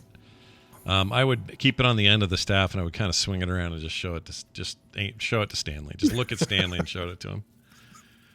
Not even make a face. Just like, check it out. I could probably prestidigitate that into nothing. I would recommend it. If you want to do anything with it, just keep it away from me. All right, I'd reach out and grab it and tuck it into my pocket. I'm gonna hang on to that. All right, you tuck away your old penis into your pocket. You never know, might need it. It's a holy relic. Anything else in the room that I see? No, there's nothing in here. All right. It's bare, and you have a memory of this place being. There's a reason you left. You know, you were imprisoned in here essentially, but you were too young to sort of realize that you had fun watching the movies and you trusted the people around. But eventually, you grew to hate this place and must have left. Okay. I'll say From your recollection. I'll say there's nothing left here to see, and I'll just start moving away from it, out into the hall. You float out the door and bringing your new item with you, your new old item with you, and the rest of the party sees you, and you can continue down the hallway. The hallway goes for some time, and then has a natural end, or you can return back to the T-junction at this juncture.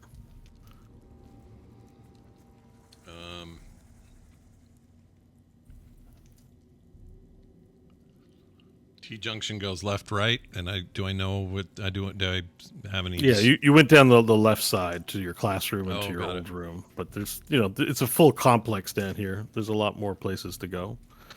As your memories start sort of coming in, it's not quite how you remember it, but you remember this is a fairly large underground complex. There's a gymnasium, and there was a place you used to go hide, a closet you used to go hide in.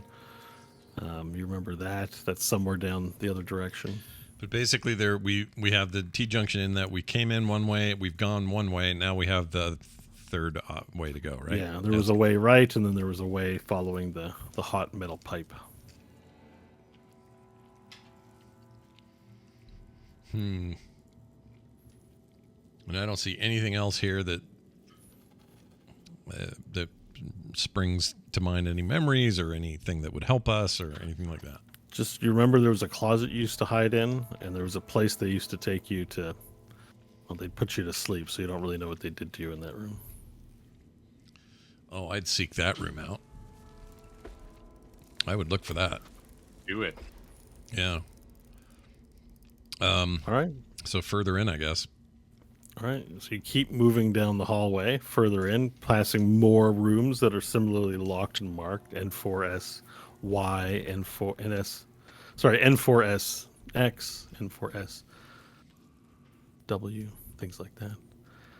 And as you sort of move towards the end of the hall, this hallway sort of turns back into somewhat of a cave, and then it leads to a large room, circular.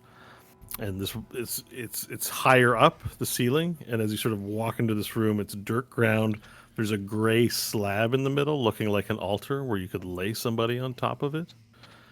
And then there's a second floor of caves as a sort of balcony above to observe what's going down in the center of the room. And you have a distinct memory of being brought to this room and told to lie on the slab. And next to the slab, there's a table, another stone table with various implements like tweezers, drill, a hand drill, a saw, various clamps. Okay. I would say this. I think this is where they did the hard stuff to me. Gave me that metal heart. It's familiar. I would make my way further into the room and just, I don't know, look around the tables, the stone. They're made of stone, you say? Yeah, there's a stone slab in the center.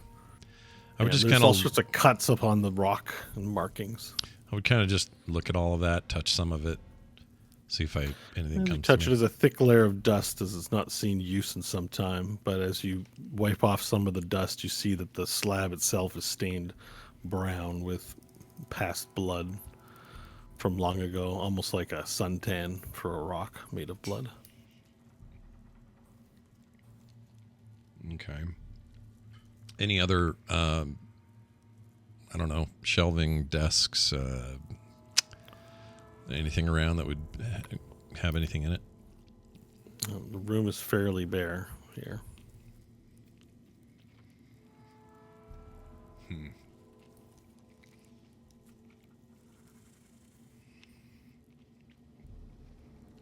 All right, for just a second, I would lay on the slab and look up into the ceiling.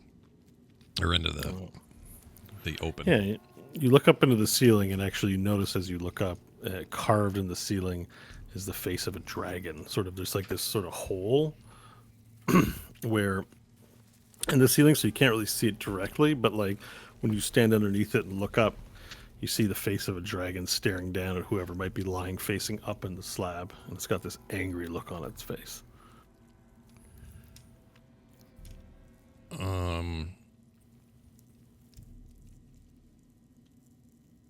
Okay.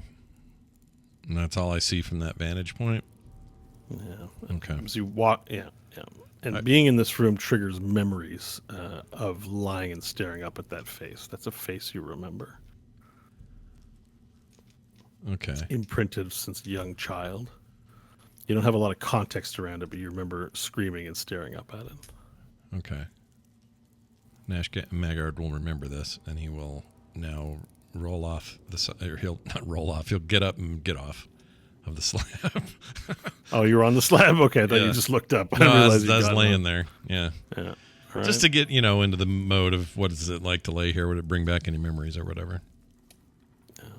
So I'd get up and I guess we'd move on, because if I don't see anything else, there's not much reason to hang around. Okay, you return to the party, tell them there isn't much here but old memories, Yeah. long and dead, and it's time to make your way back. You make your way back to the T-junction as a group, and so there's two directions you have not been in, one following the metal pipe and one to the right that's a cave. Nothing distinct about that passage to the right. All right, I think we keep following the pipe. Yeah. Okay. Yeah. All right. So you continue walking down this passage following the pipe, and the pipe actually, at a certain point, a large glowing light sort of appears in the cave, and you see that the metal that was like kind of rot and old and looking makeshift turns actually into a smooth metal pipe that's more white and gray. And then at a certain point, it's actually, there's glass pipe. And you can see the contents of what's in the pipe. And you see glowing, causing the room to glow, loud, yellow, red lava beam just moving through the pipe, causing the cavern to glow. It's very hot now, and everyone's sweating profusely, if such things affect them, as you move down the hallway, looking at this glass pipe of lava just above your heads, like almost looking dangerous and scary. It's glug, glug, glug, glug, glug, glug, glug. And the room is going to lead into a larger room very soon. And Stanley, based on your perception, you notice movement ahead very briefly. You have a sense, based on your passive perception, that there are beings in the upcoming room. I would whisper that to Varel. All right, are we still stealthing from earlier? That roll would no longer apply. All right, let's get some stealths on then. As I will Stealth. go on all fours and start the stealthy swagger that I do. A 26 for Stanley. Shit. 23. 6. 17. I got a 6. I cannot roll at all today. Floating Nash continues to be the loudest one of all of us. Yeah, there's a little dunk on his head as it hits the lava pipe. Brink. Because in order to channel his float, he has to go as he goes. He's trying to muffle it. He's got his hand behind himself, trying to quiet it down. But yeah, occasionally his hand slips in it. Little gets let out. All right, you attempt stealthily to make your way down the hall. You're not too convinced with self-awareness that everyone's being as quiet as they could be, and possibly it'll be known that you're coming down the cave. But as you proceed carefully, you see the body of a Kuromo Kishi standing, one of the Kuromo Kishi, facing the entrance where you're going to be exiting out of. A body? Standing there. Like a dead body? Like a standing body. No, sorry. A standing okay. Kuromo. I don't know why. Body was a weird word to use. You see a standing Kuromo Kishi facing the doorway. So there'd be no way to sneak into the room without him seeing unless you had invisibility.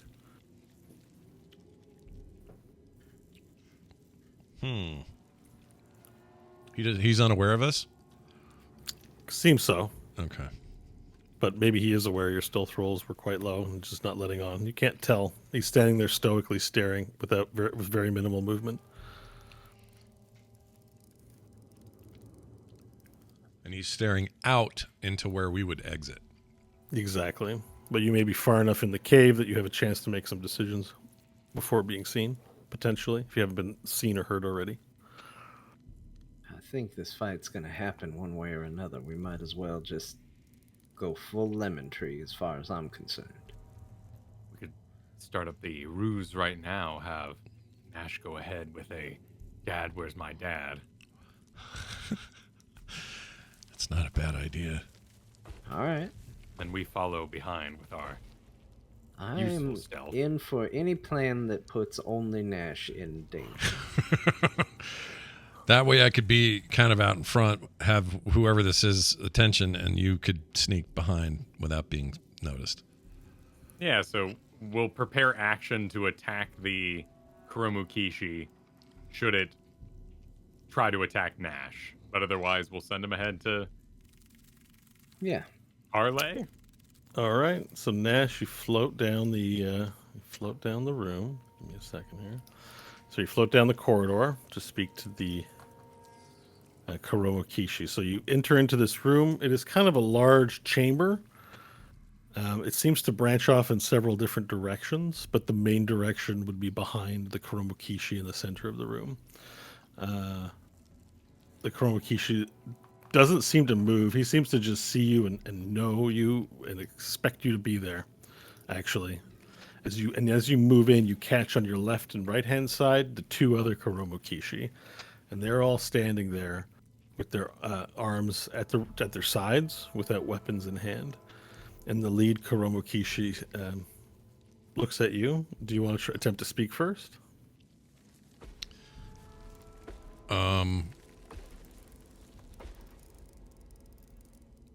So their attention is now away from the door over to me. Yeah, well, you came out of the door, so both on you and the door. And the door. All right. And what's behind them? Behind them, there's the room branches off into 7 or 8 different directions, but then the one direction where the lava pipe is leading is directly north, standing behind the center. Okay. I'm going to try something to help ensure the smooth transition here. I'm going to cast a minor illusion behind them that is just a whisper that sounds like their master. Well, who would they know as? I mean, would they know the voice of the principal or no? I mean, don't know that I can say what they know and don't know, but Okay. Your understanding is the principal would be the leader, so you could. All right. I'm going to cast this so that a whisper-ish voice behind them, sounding like what the principal says. What does he say? Listen to this man. He will not harm you. I know of his coming. Something to this effect. Listen to this man. I know he is coming. Don't harm him or something like that. Don't harm him or something like that.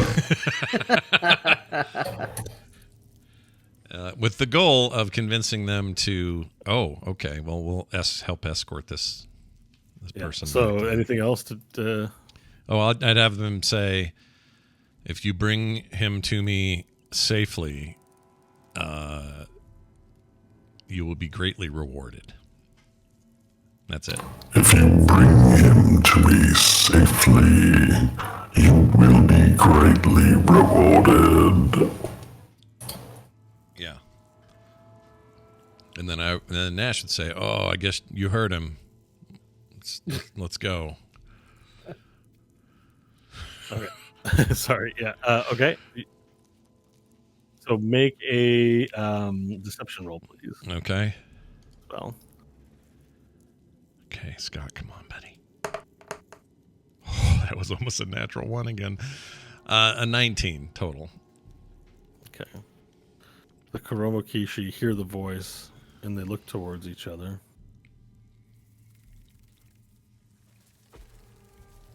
And the lead Kuromokishi looks to you and says, Nash, we have been expecting you. Your father is waiting in the antechamber beyond. And the Kuromokishi on the left and right bow. And the Kuromokishi steps aside to let you through, and also bows and holds the bow at about 45 degrees. In my direction. Yeah. So those two chuckleheads aren't moving. They're not coming with us. Nobody's coming with you. Well, I mean, you don't know. They're just right now standing and bowing to you. Oh, shit. The goal is to not have a fight out in the hallway, but... All right, well, I'll go with them, or I'll go that direction and assume that the team knows what to do back there. Well, the team can see you, and they can hear what's going on, and they see you, Nash, continue to walk down past the Kuromokishi down the hallway. What does the rest of the party do? And the Kuromokishi stayed? They're stayed in bowing position. Toward me, though, right? Well, towards you, yes, but as you move out of the toward you, they just stay locked in that position for the time being. Well, that suggests that they aren't expected, so we should dispose of them.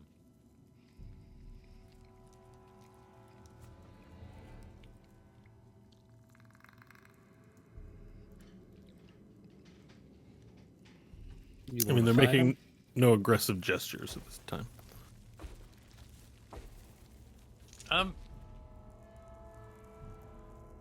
Slightly unheroic. I guess it would be non-lethal would be the right way to do it. In my mind. But if they are bowing and such, we might get bonuses and stuff like that. So yeah, I'd pull forth Chrome's Bane and start sneaking up. There can be no sneaking without invisibility. Through they're facing that doorway. Oh, but aren't they all bowed down? Well, they're bowed like this, right? Oh, okay. They're not like so, full. like, yeah. I mean, okay. I'll allow a stealth roll. I will allow a stealth attempt because maybe you can. They're not firmly looking at the doorway necessarily, so their eyes are cast down. But it would be a difficult DC that you could make it through, escaping their attention completely. Still give it a shot. Yeah. As long as I have companions approaching with me. Yeah. I won't close the door on it without a roll, but it will be a difficult check. Hoping it's Creeping up with disadvantage with stealth, so she'll kind of hang back a little. Okay. Okay. I'll advance then. John, you advancing? Or Stanley, excuse me. Yeah, I'll advance a little bit. I mean, Make your my stealth roll. Eldritch Blast has a 120-foot range, so I don't have to be right on him, but I guess I'm asking is if you're going to join Varel in the advance. Yeah, movement. why not? My stealth will probably be good. It's a 25. It's fine. I got a 24. Look at us, sneaky pals. Okay, you're going to get the opening blow without being seen. You'll move quietly and fastly enough that you'll be able to. You can open with a hit. All right, I will two-hand my sword and swing it down recklessly. Okay. Going for a head chop? Because they're bent over like that? You're doing like a decapo deal? I mean, it's up to you. Your enemy presents its head. Yeah. Chop it off. These guys have That never was in been. Sun Tzu, I believe. We're in the lion's den. Let's do it. I was in the I Ching or whatever. Yeah, it was in a book, I'm sure. First attack is a 17. Sorry, after the attack. The attack is with the. Oh, you rolled 31. Yes. Okay. Keep in mind these attacks are with advantage. They're unarmed and not fighting back, so you do get advantage on the hit. I forgot to mention. So 31 and how much damage? 17 for the first hit. Okay, and hit number 2. All right. Basically, depending on what happens, we'll start the combat round, but you would have gotten the surprise rolls, so we're just calculating that now. 24. Yeah, okay, you're hit. Gotta get my Kuromokishi 16. stats in. Okay, 16. All right, so far we're at 33 points of damage. Okay, perfect. So you come running out and you hack at the head. The armor and the tough musculature of the orc doesn't cut through. Mostly just bruises on the first hit. On the second hit, you actually break into skin a little bit as you go whack, whack. Stanley, you were also going to make an attack. Yeah. As part of this. Blast him. The first blast is an 18 to hit. Yep. The second blast is a 30 to hit. The third... the third... I said I went first and third. The real third blast is a 28 to hit. I think those are all hits. Yeah, those are all hits for sure. Why am I hiding my rolls? So that's 9, 18... it's 23 points of force damage. Okay. Across perfect. the 3 beams. So 33 plus 23, or a total of 56 points of damage. Okay. So now everyone's going to roll initiative. Now I'm going to do that too because I didn't just leave. I'm going to turn around and join. Yeah, you're going to clearly, they were not going to attack you walking past, but Right. Pharrell and Stanley just came out. It was all part of the ruse. Yeah. It's a good little ruse we got going. 12 on initiative for me. Okay. It's a 9 for Stanley. Clearly, he thought this fight wasn't going to happen. You got the surprise round, so you're not going to get a turn in this first round because you both would have already had your turns for the surprise round. 12 for you, Nash. Yeah. And Varel. 20. 20 for you. Okay, we just need hopes. Now, Kristen is busy. I can always resolve some of the Kuromakishi turns first. So let's see here.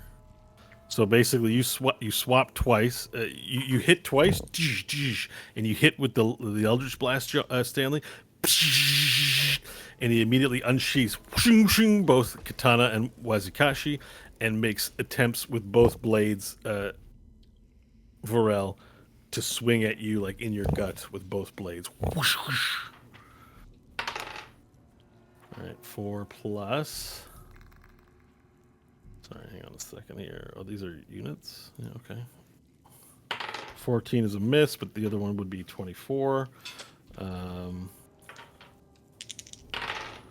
right, so 12 slashing damage to you. With one of the blades hits your scales, and the other wazikashi cuts into your stomach, leaving a slashing wound on there for, what did I say, 14, right? Slashing. Hope, I need your initiative roll, please. So 12 and 14? It's just 14. Okay. The first attack missed. One blade hit scale, didn't do anything. The second blade sliced your belly. 15 for initiative. Okay, perfect. Nothing's lost here. Okay. Stanley, one of the Kuromakishi to the right, runs to you, gets from it, whips out a blunderbuss and a sword. Sorry, not a blunder. What does he have? He has nunchuck. Sorry, nunchuck and a blunderbuss. And then he does a jump kick at your face. He has disadvantage, remember. Because of your breakfast? From the mask. Oh, right. Oh, because you can foresee things. Gotcha. Yep. So he goes to jump kick, and you sidestep, and he flies, missing you with both swings of his weapons, not hitting you as he flips by. Well, is a 17 a hit? No, my AC is 19. Okay. So, he jump kicks past you, and you dodge. There's another, the third Kuromakishi also whips out 2 scythes, and then he runs towards Varel in the back and attempts to knock you prone, actually, by using the butt of the scythe to hit you in a pressure point in your legs. Okay, an 18 and a 19. Versus Either of AC? those versus AC, please. Those are misses. Those are misses. But you take 2 butts to the leg, but they don't knock you down. Hope, it's your turn. There's a scuffle now happening ahead of you in the room.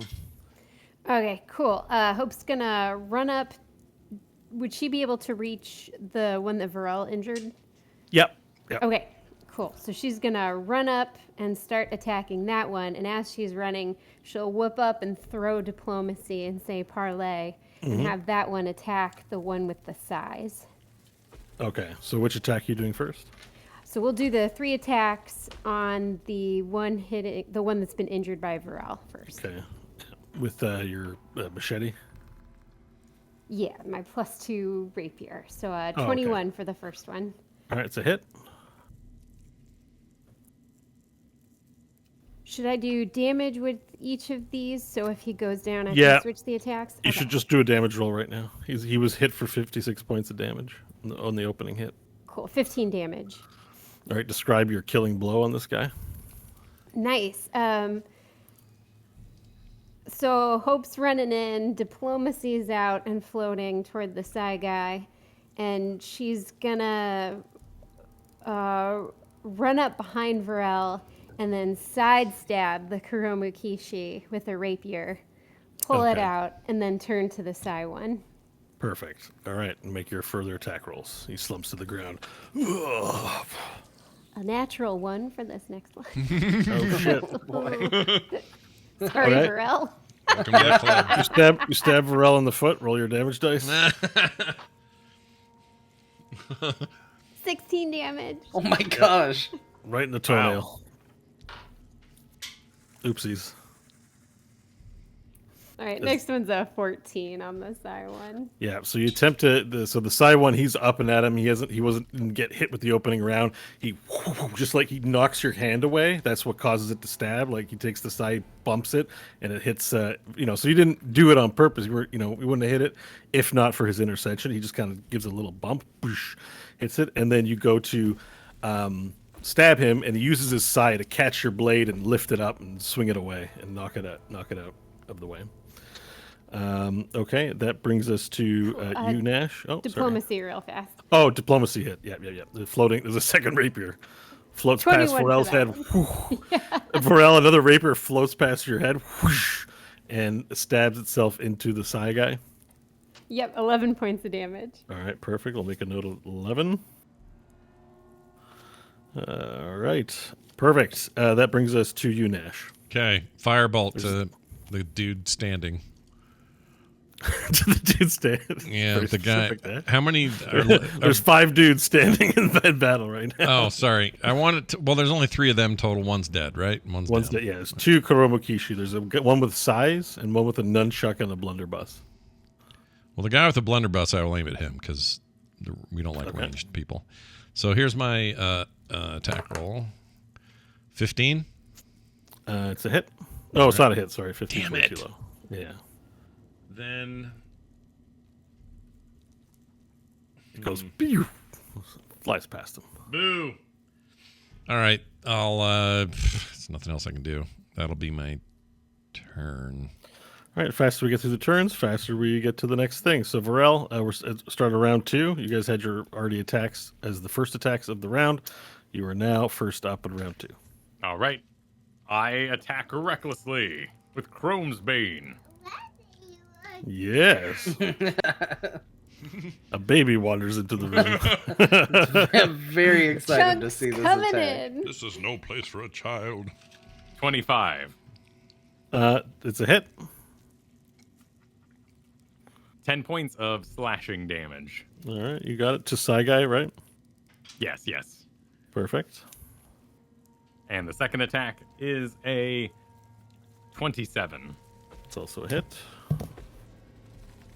15 points of slashing damage. All right, so you swipe twice at him. He's busy blocking Hope. You're able to get 2 solid swings in, cutting flesh. Whoosh, whoosh. Sorry, that didn't sound like flesh, like. And blood splatters in an arc. Anything else you'd like to do? That's it. Okay, and then we get to the two remaining chroma keys should defend themselves. The Psy guy turns to you, Hope, and attempts to knock you to the ground with some hits. Okay, that's 11. Not going to do it, and that's a 1. As he miscalculates, you're able to counter block. As he attempts to stab out, you take your rapier and block this way. and then push him out, and he stumbles back and falls to his feet. But he has still movement left on his turn, and he totally does the breakdance jump back up thing as he gets back up, and he regains his pose. Nunchuck guy takes his blunderbuss, Varel, and you feel a metal cock the back of your head, just like, and he lets a shot rip off, and it doesn't penetrate scale as the bullet goes, but it knocks your head and gives you a bit of whiplash, but nothing to cause any damage. Then Wait, he the drops. nunchucks are guns? No, he has a blunderbuss and nunchucks. Oh, okay. So he took the gun and he tried to shoot you in the back of the head with it. It did nothing. So then he takes his nunchuck, he grabs it with the other hand, and he puts it around your neck and attempts to grapple you to the ground, full jujitsu style. We'll need to make a strength contest, please. All right. 21. Yeah, I rolled really low. So he attempts to pull you down as he wraps the nunchuck around your neck, and you are unrestrained by it. You elbow him in the back, and he's got to let go. Hope, it is now your turn. All right, we'll do the attacks on the side guy, and then diplomacy will move to the blunderbuss boy. Okay, attacks on side guy. All right, I crit with this first one, a natural 20. Oh shit! Double your damage dice. So 20 damage for this one. On side guy, perfect. All right, you there's a stabbing blow as it sinks in to his gut, comes out the other side. It lets some blood drip out. Not dead yet though. Awesome. Pulls out her rapier and goes for another with a 25. That's a hit. 17 damage. Yep. You slay the next one as well. Any description you want to provide? Where does the sword go? Just another great gut hit, but this right. one gets some organs. Yeah, maybe Maybe it's a aimed kidney. up. Maybe it's aimed up a little bit, so it skewers everything, like kidney, heart, all that stuff.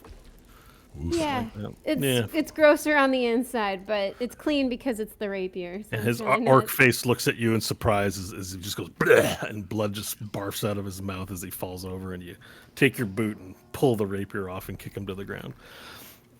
Okay. Awesome. And then with blood on her front now from the vomit, she turns to Blunderbuss Boy and unleashes her final attack.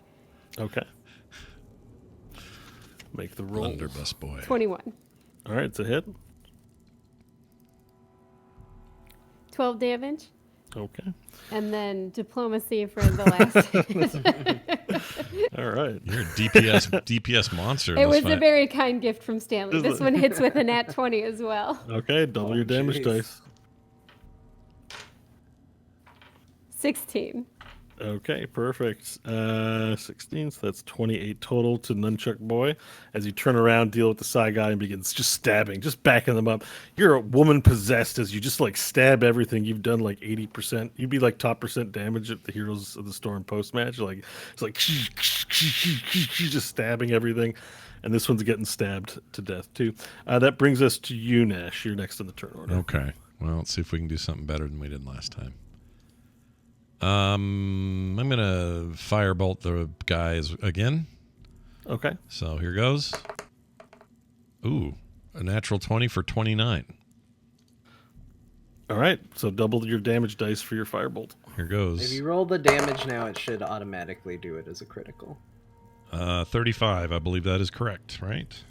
It says crit. Yeah, it's like 60-10, Yeah. right? Yeah. For Yeah. that level of firebolt. Yeah. Yeah, if it's a crit, then it includes It is 60-10, so yeah, you're So right. you did how much damage? 35 fire damage.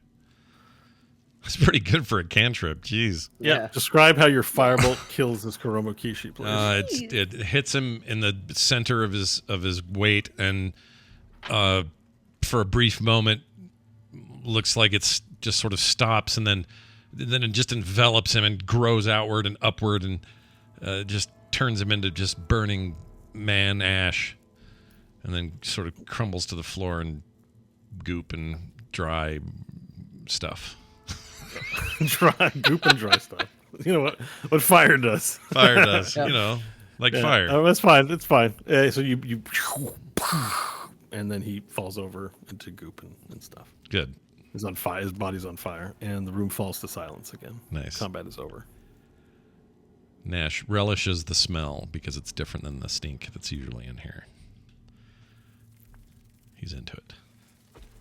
Yeah, the lava pipe above throbs overhead. Brum, brum, brum, brum, brum. All right, I think we press on. I would like to make a ninja pirate, though, that has blunderbusts swinging like nunchucks. Yeah. That's actually a good idea. I wish I we're would have thought of talking. that. It's a great idea. Love it. Like just boom, boom. Yeah, makes sense. Yep. It'd definitely be in Final Fantasy 14, anyways. Yeah, that's like yeah. job. Excuse me. That's a Final Fantasy 14 weapon if I ever saw one.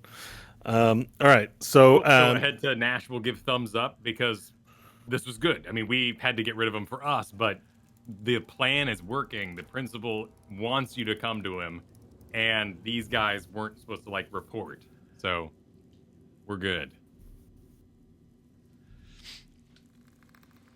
Sounds good to me. all right, so you turn to move down this hallway, and the hallway, except for the glowing lava pipe above, proceeds into darkness. But one thing I can say is that as you look down the hallway, it looks like on the left and right side there are little lumps on the left and right side, and you hear a very quiet chorus of voices going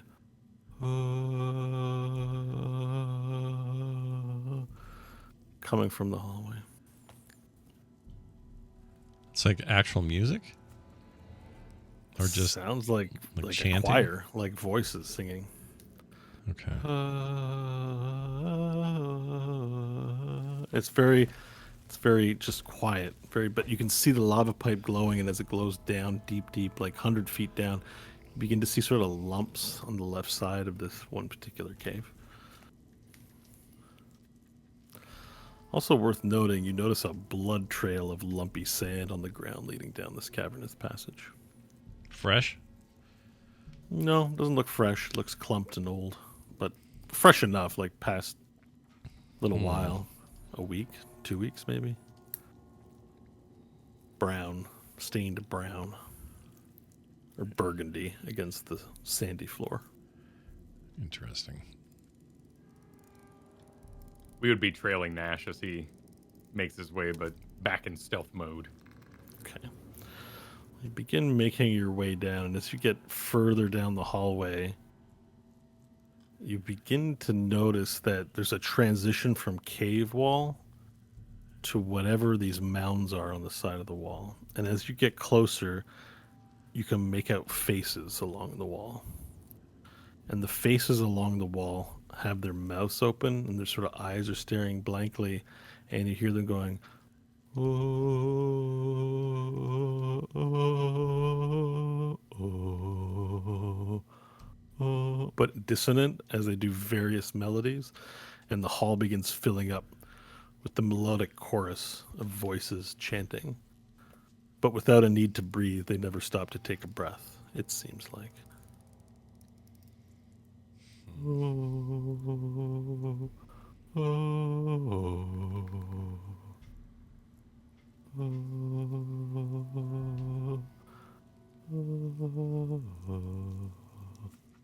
Do they look like wall heads, or do they look like heads put in the walls? They look like heads put into the wall. There's this sort of membrane covering the sides, but it's into the dirt. So you see dirt as well as fleshy connectors. And the glowing lava pipe overhead continues to illuminate everything, casting hard shadows on their face, making them look more grim and foreboding.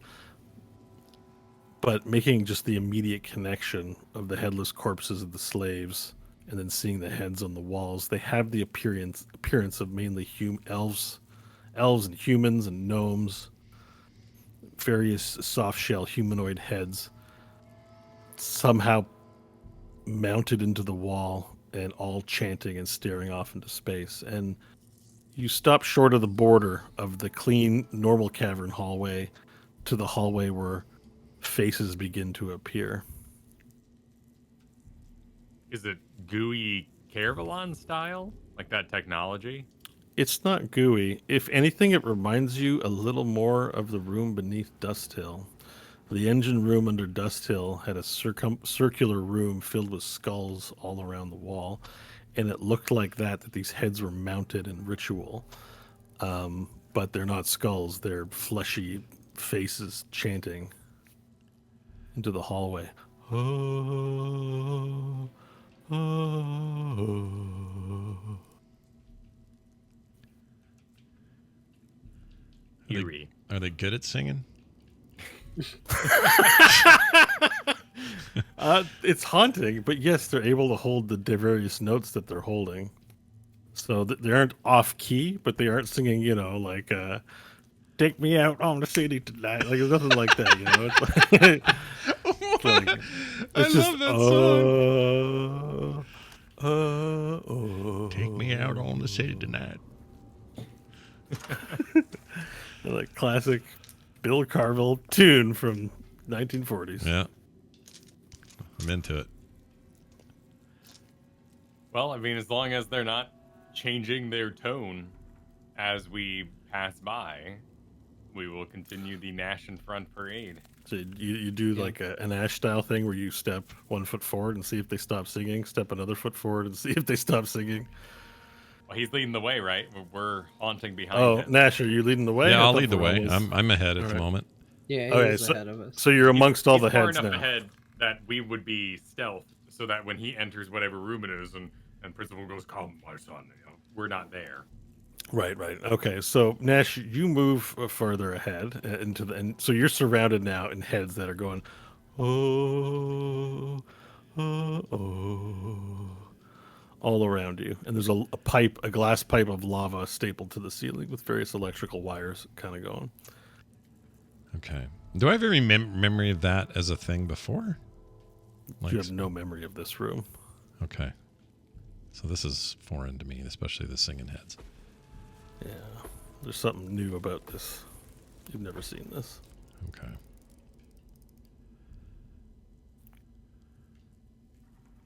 So as the rest of the party follows behind, you see one of the things that you do see, Nash, is you sort of recognize some of the faces, but barely. You can't put a name to them, but you think one of the faces looks like someone that once snuck you some M&Ms from Walmart above. Oh, jeez. Another person might have been kind of nice to you, and you even see the guy who used to chase you and you hide in the closet. You see one of his heads, and you see he's now on this wall of heads. And his face is sort of empty. He's just going,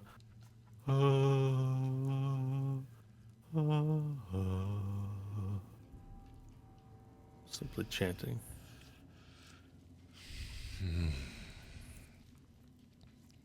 Well, I'll make a note of it. Nothing I can really do about that, I guess. Now, Hope, what's going on with you as you travel down this hallway? Yeah, what's your deal? Yeah, Yeah, what's up, Hal? Yeah, what the hell? come on. What the hell's going on? She's just looking at the faces. This is the weirdest thing she's ever seen.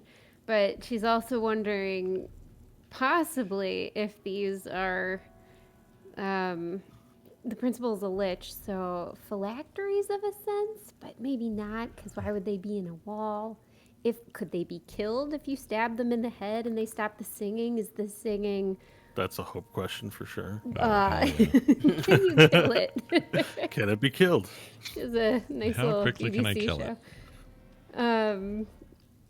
And then if the singing is somehow giving the principal a buff or something. She's tactically about the fight that's about to happen. She's curious how these things play a part if they do. Okay, so you haven't been avoiding looking at them. You've been looking at them directly.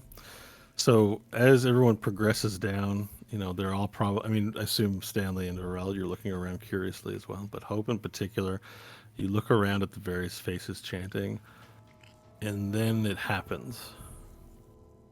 You lock eyes with a face. It's a tiefling face. And the recognition is immediate. It's the face of your father. Oh, jeez. And for a minute, you look and it stares at you, and it seems to wake and snap from its mesmer. Hope? Is that you, love? Dad? Hope? Sad. Yeah, it's me, Dad. I saw you. Where are you? And the eyes sort of scan around as if it can't see you again. Wait, is she doing this? Can we hear the dad? Yeah, she immediately just stops and her voice changes. It's immediately like not the savage voice you hear. Like, you know what I mean? Like it's a little girl talking to her dad. But is the wall talking too? Can we hear the dad's Yeah, side? yeah. Okay, cool. Okay. Over the singing. Yeah, you can hear the She's dad making talking. it up like it's time to go. Like grab Hope and get out of here. That's just being creepy. Hope's This is talking to creepy, but heads at least it's again. real. Oh. Shit. Hope? Is that you, love? Yeah, Dad, it's me. Are you okay? How's your mother? Is she all right? Is she scared? No, she's not scared. No. Are you okay? Are you in pain? What's going on? Hope, how I've missed you. Dad, It's okay, Dad. It's all right now. Are you okay, love? Yeah. I'm all right. I want to go home. Me too, Dad. I'm not gonna say. One of the faces in the wall is a baby. It starts making weird noises.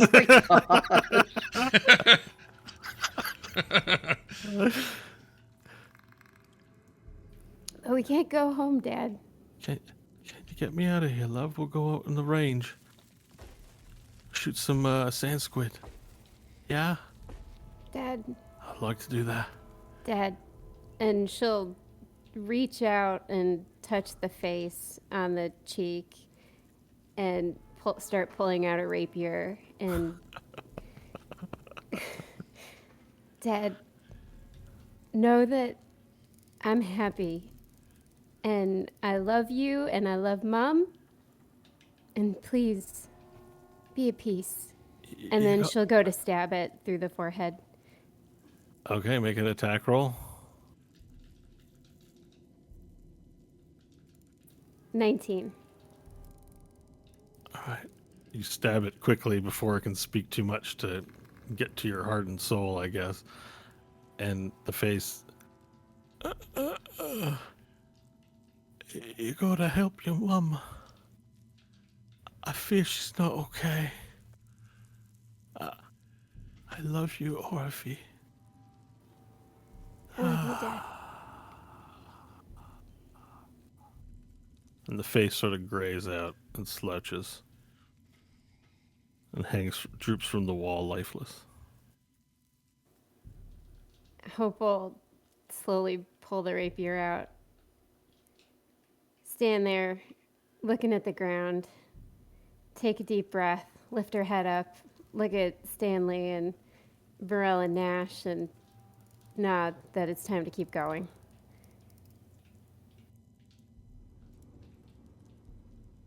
All right. And the party walks on down the hallway of faces. A little further on you go. Everyone's quiet and somber. And the doorway appears finally in the light. This one is large and metallic, and the faces are very much crammed all along the corners of it. And you hear,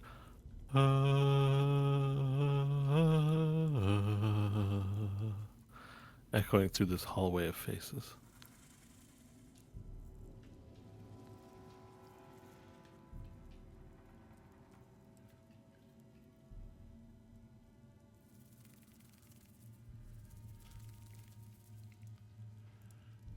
Everyone's just stunned right now. They're stunned freaky. because of Hope just found her dad and killed her in like 2 seconds.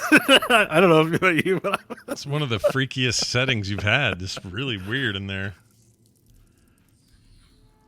Kind of amazing, actually. Well, if Nash leading the way, if he looks back, I give him a snoot nod and kind of encourage him to be the one to open the door. He's expected after all. I would do that. You go to try to open the door, but you don't see a door handle. You don't see a panel. You don't see buttons. You just see human heads chanting all around the door frame and a large metal slab of door. Space door even, but it's rusted and old, brown looking. You don't see a handle, a button, a latch. Maybe it opens by lifting from the bottom up, but you see nothing. Do I sense that this is one of those living door things that we haven't seen in a while? The only way to find out if there's a living door is to talk to it, I suppose.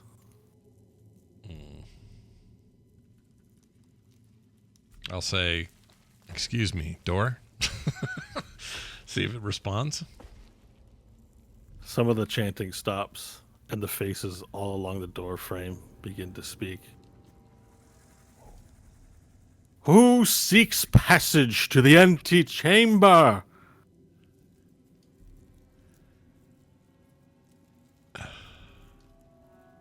And the eyes kind of roll around and then look Stanley at you. nudges Nash.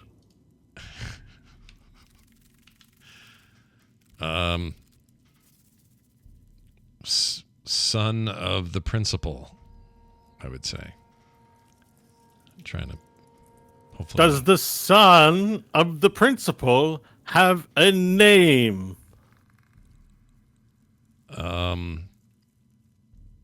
Nash Maggard of the Solar Mines.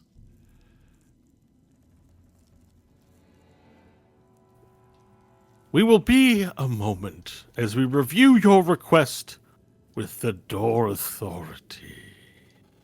Wait. And that's where we'll leave it for this week. Freaking Door Authority. Bringing it back. Oh, I hate those guys. Wow. That was that was a legit creepy place. Like, What a cool callback to season 1. Mm-hmm. and I think there's something about, I don't know, there's something about the way we had to deal with your dad in there. That's weird. It's freaking weird. So I'd say props to Kristen for making that super real today. That was really good. Yeah. I should have expected you to like stab him pretty quick. For some reason, I didn't.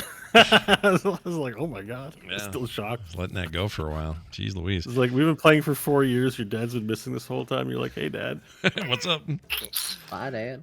Oh, you put him out of his misery. I know the She thinking. knew Yeah. he was in the solar mines. No, you did the right thing. Oh, that was loud. That's going to do it then for us this week. Don't forget you can support the show over at therewillbedungeons.com. You can also go to phoenixpearltea.com/TWBD and grab a tea that's based on the show. That helps us a little bit and is always a nice thing. So go sip on some tea from them. And we'll be back next time with more. Still working out when next time is because I have a birthday thing next week, but I think I'm here. And then we leave after the show. I can't remember. But anyway, we'll work that off. We'll work that out off air. Don't worry, we'll figure it out. We'll work it off. We'll work it off, and we'll find out what's going on. But in the meantime, we hope you enjoyed the show. Thank you for watching, and those who are here live, you guys are awesome. Thanks for hanging out with us this afternoon and spending some time with us. That's going to do it for us, for Kyle, for Kristen, for me, for Bo, and for John. Thanks for listening. We'll see you next time.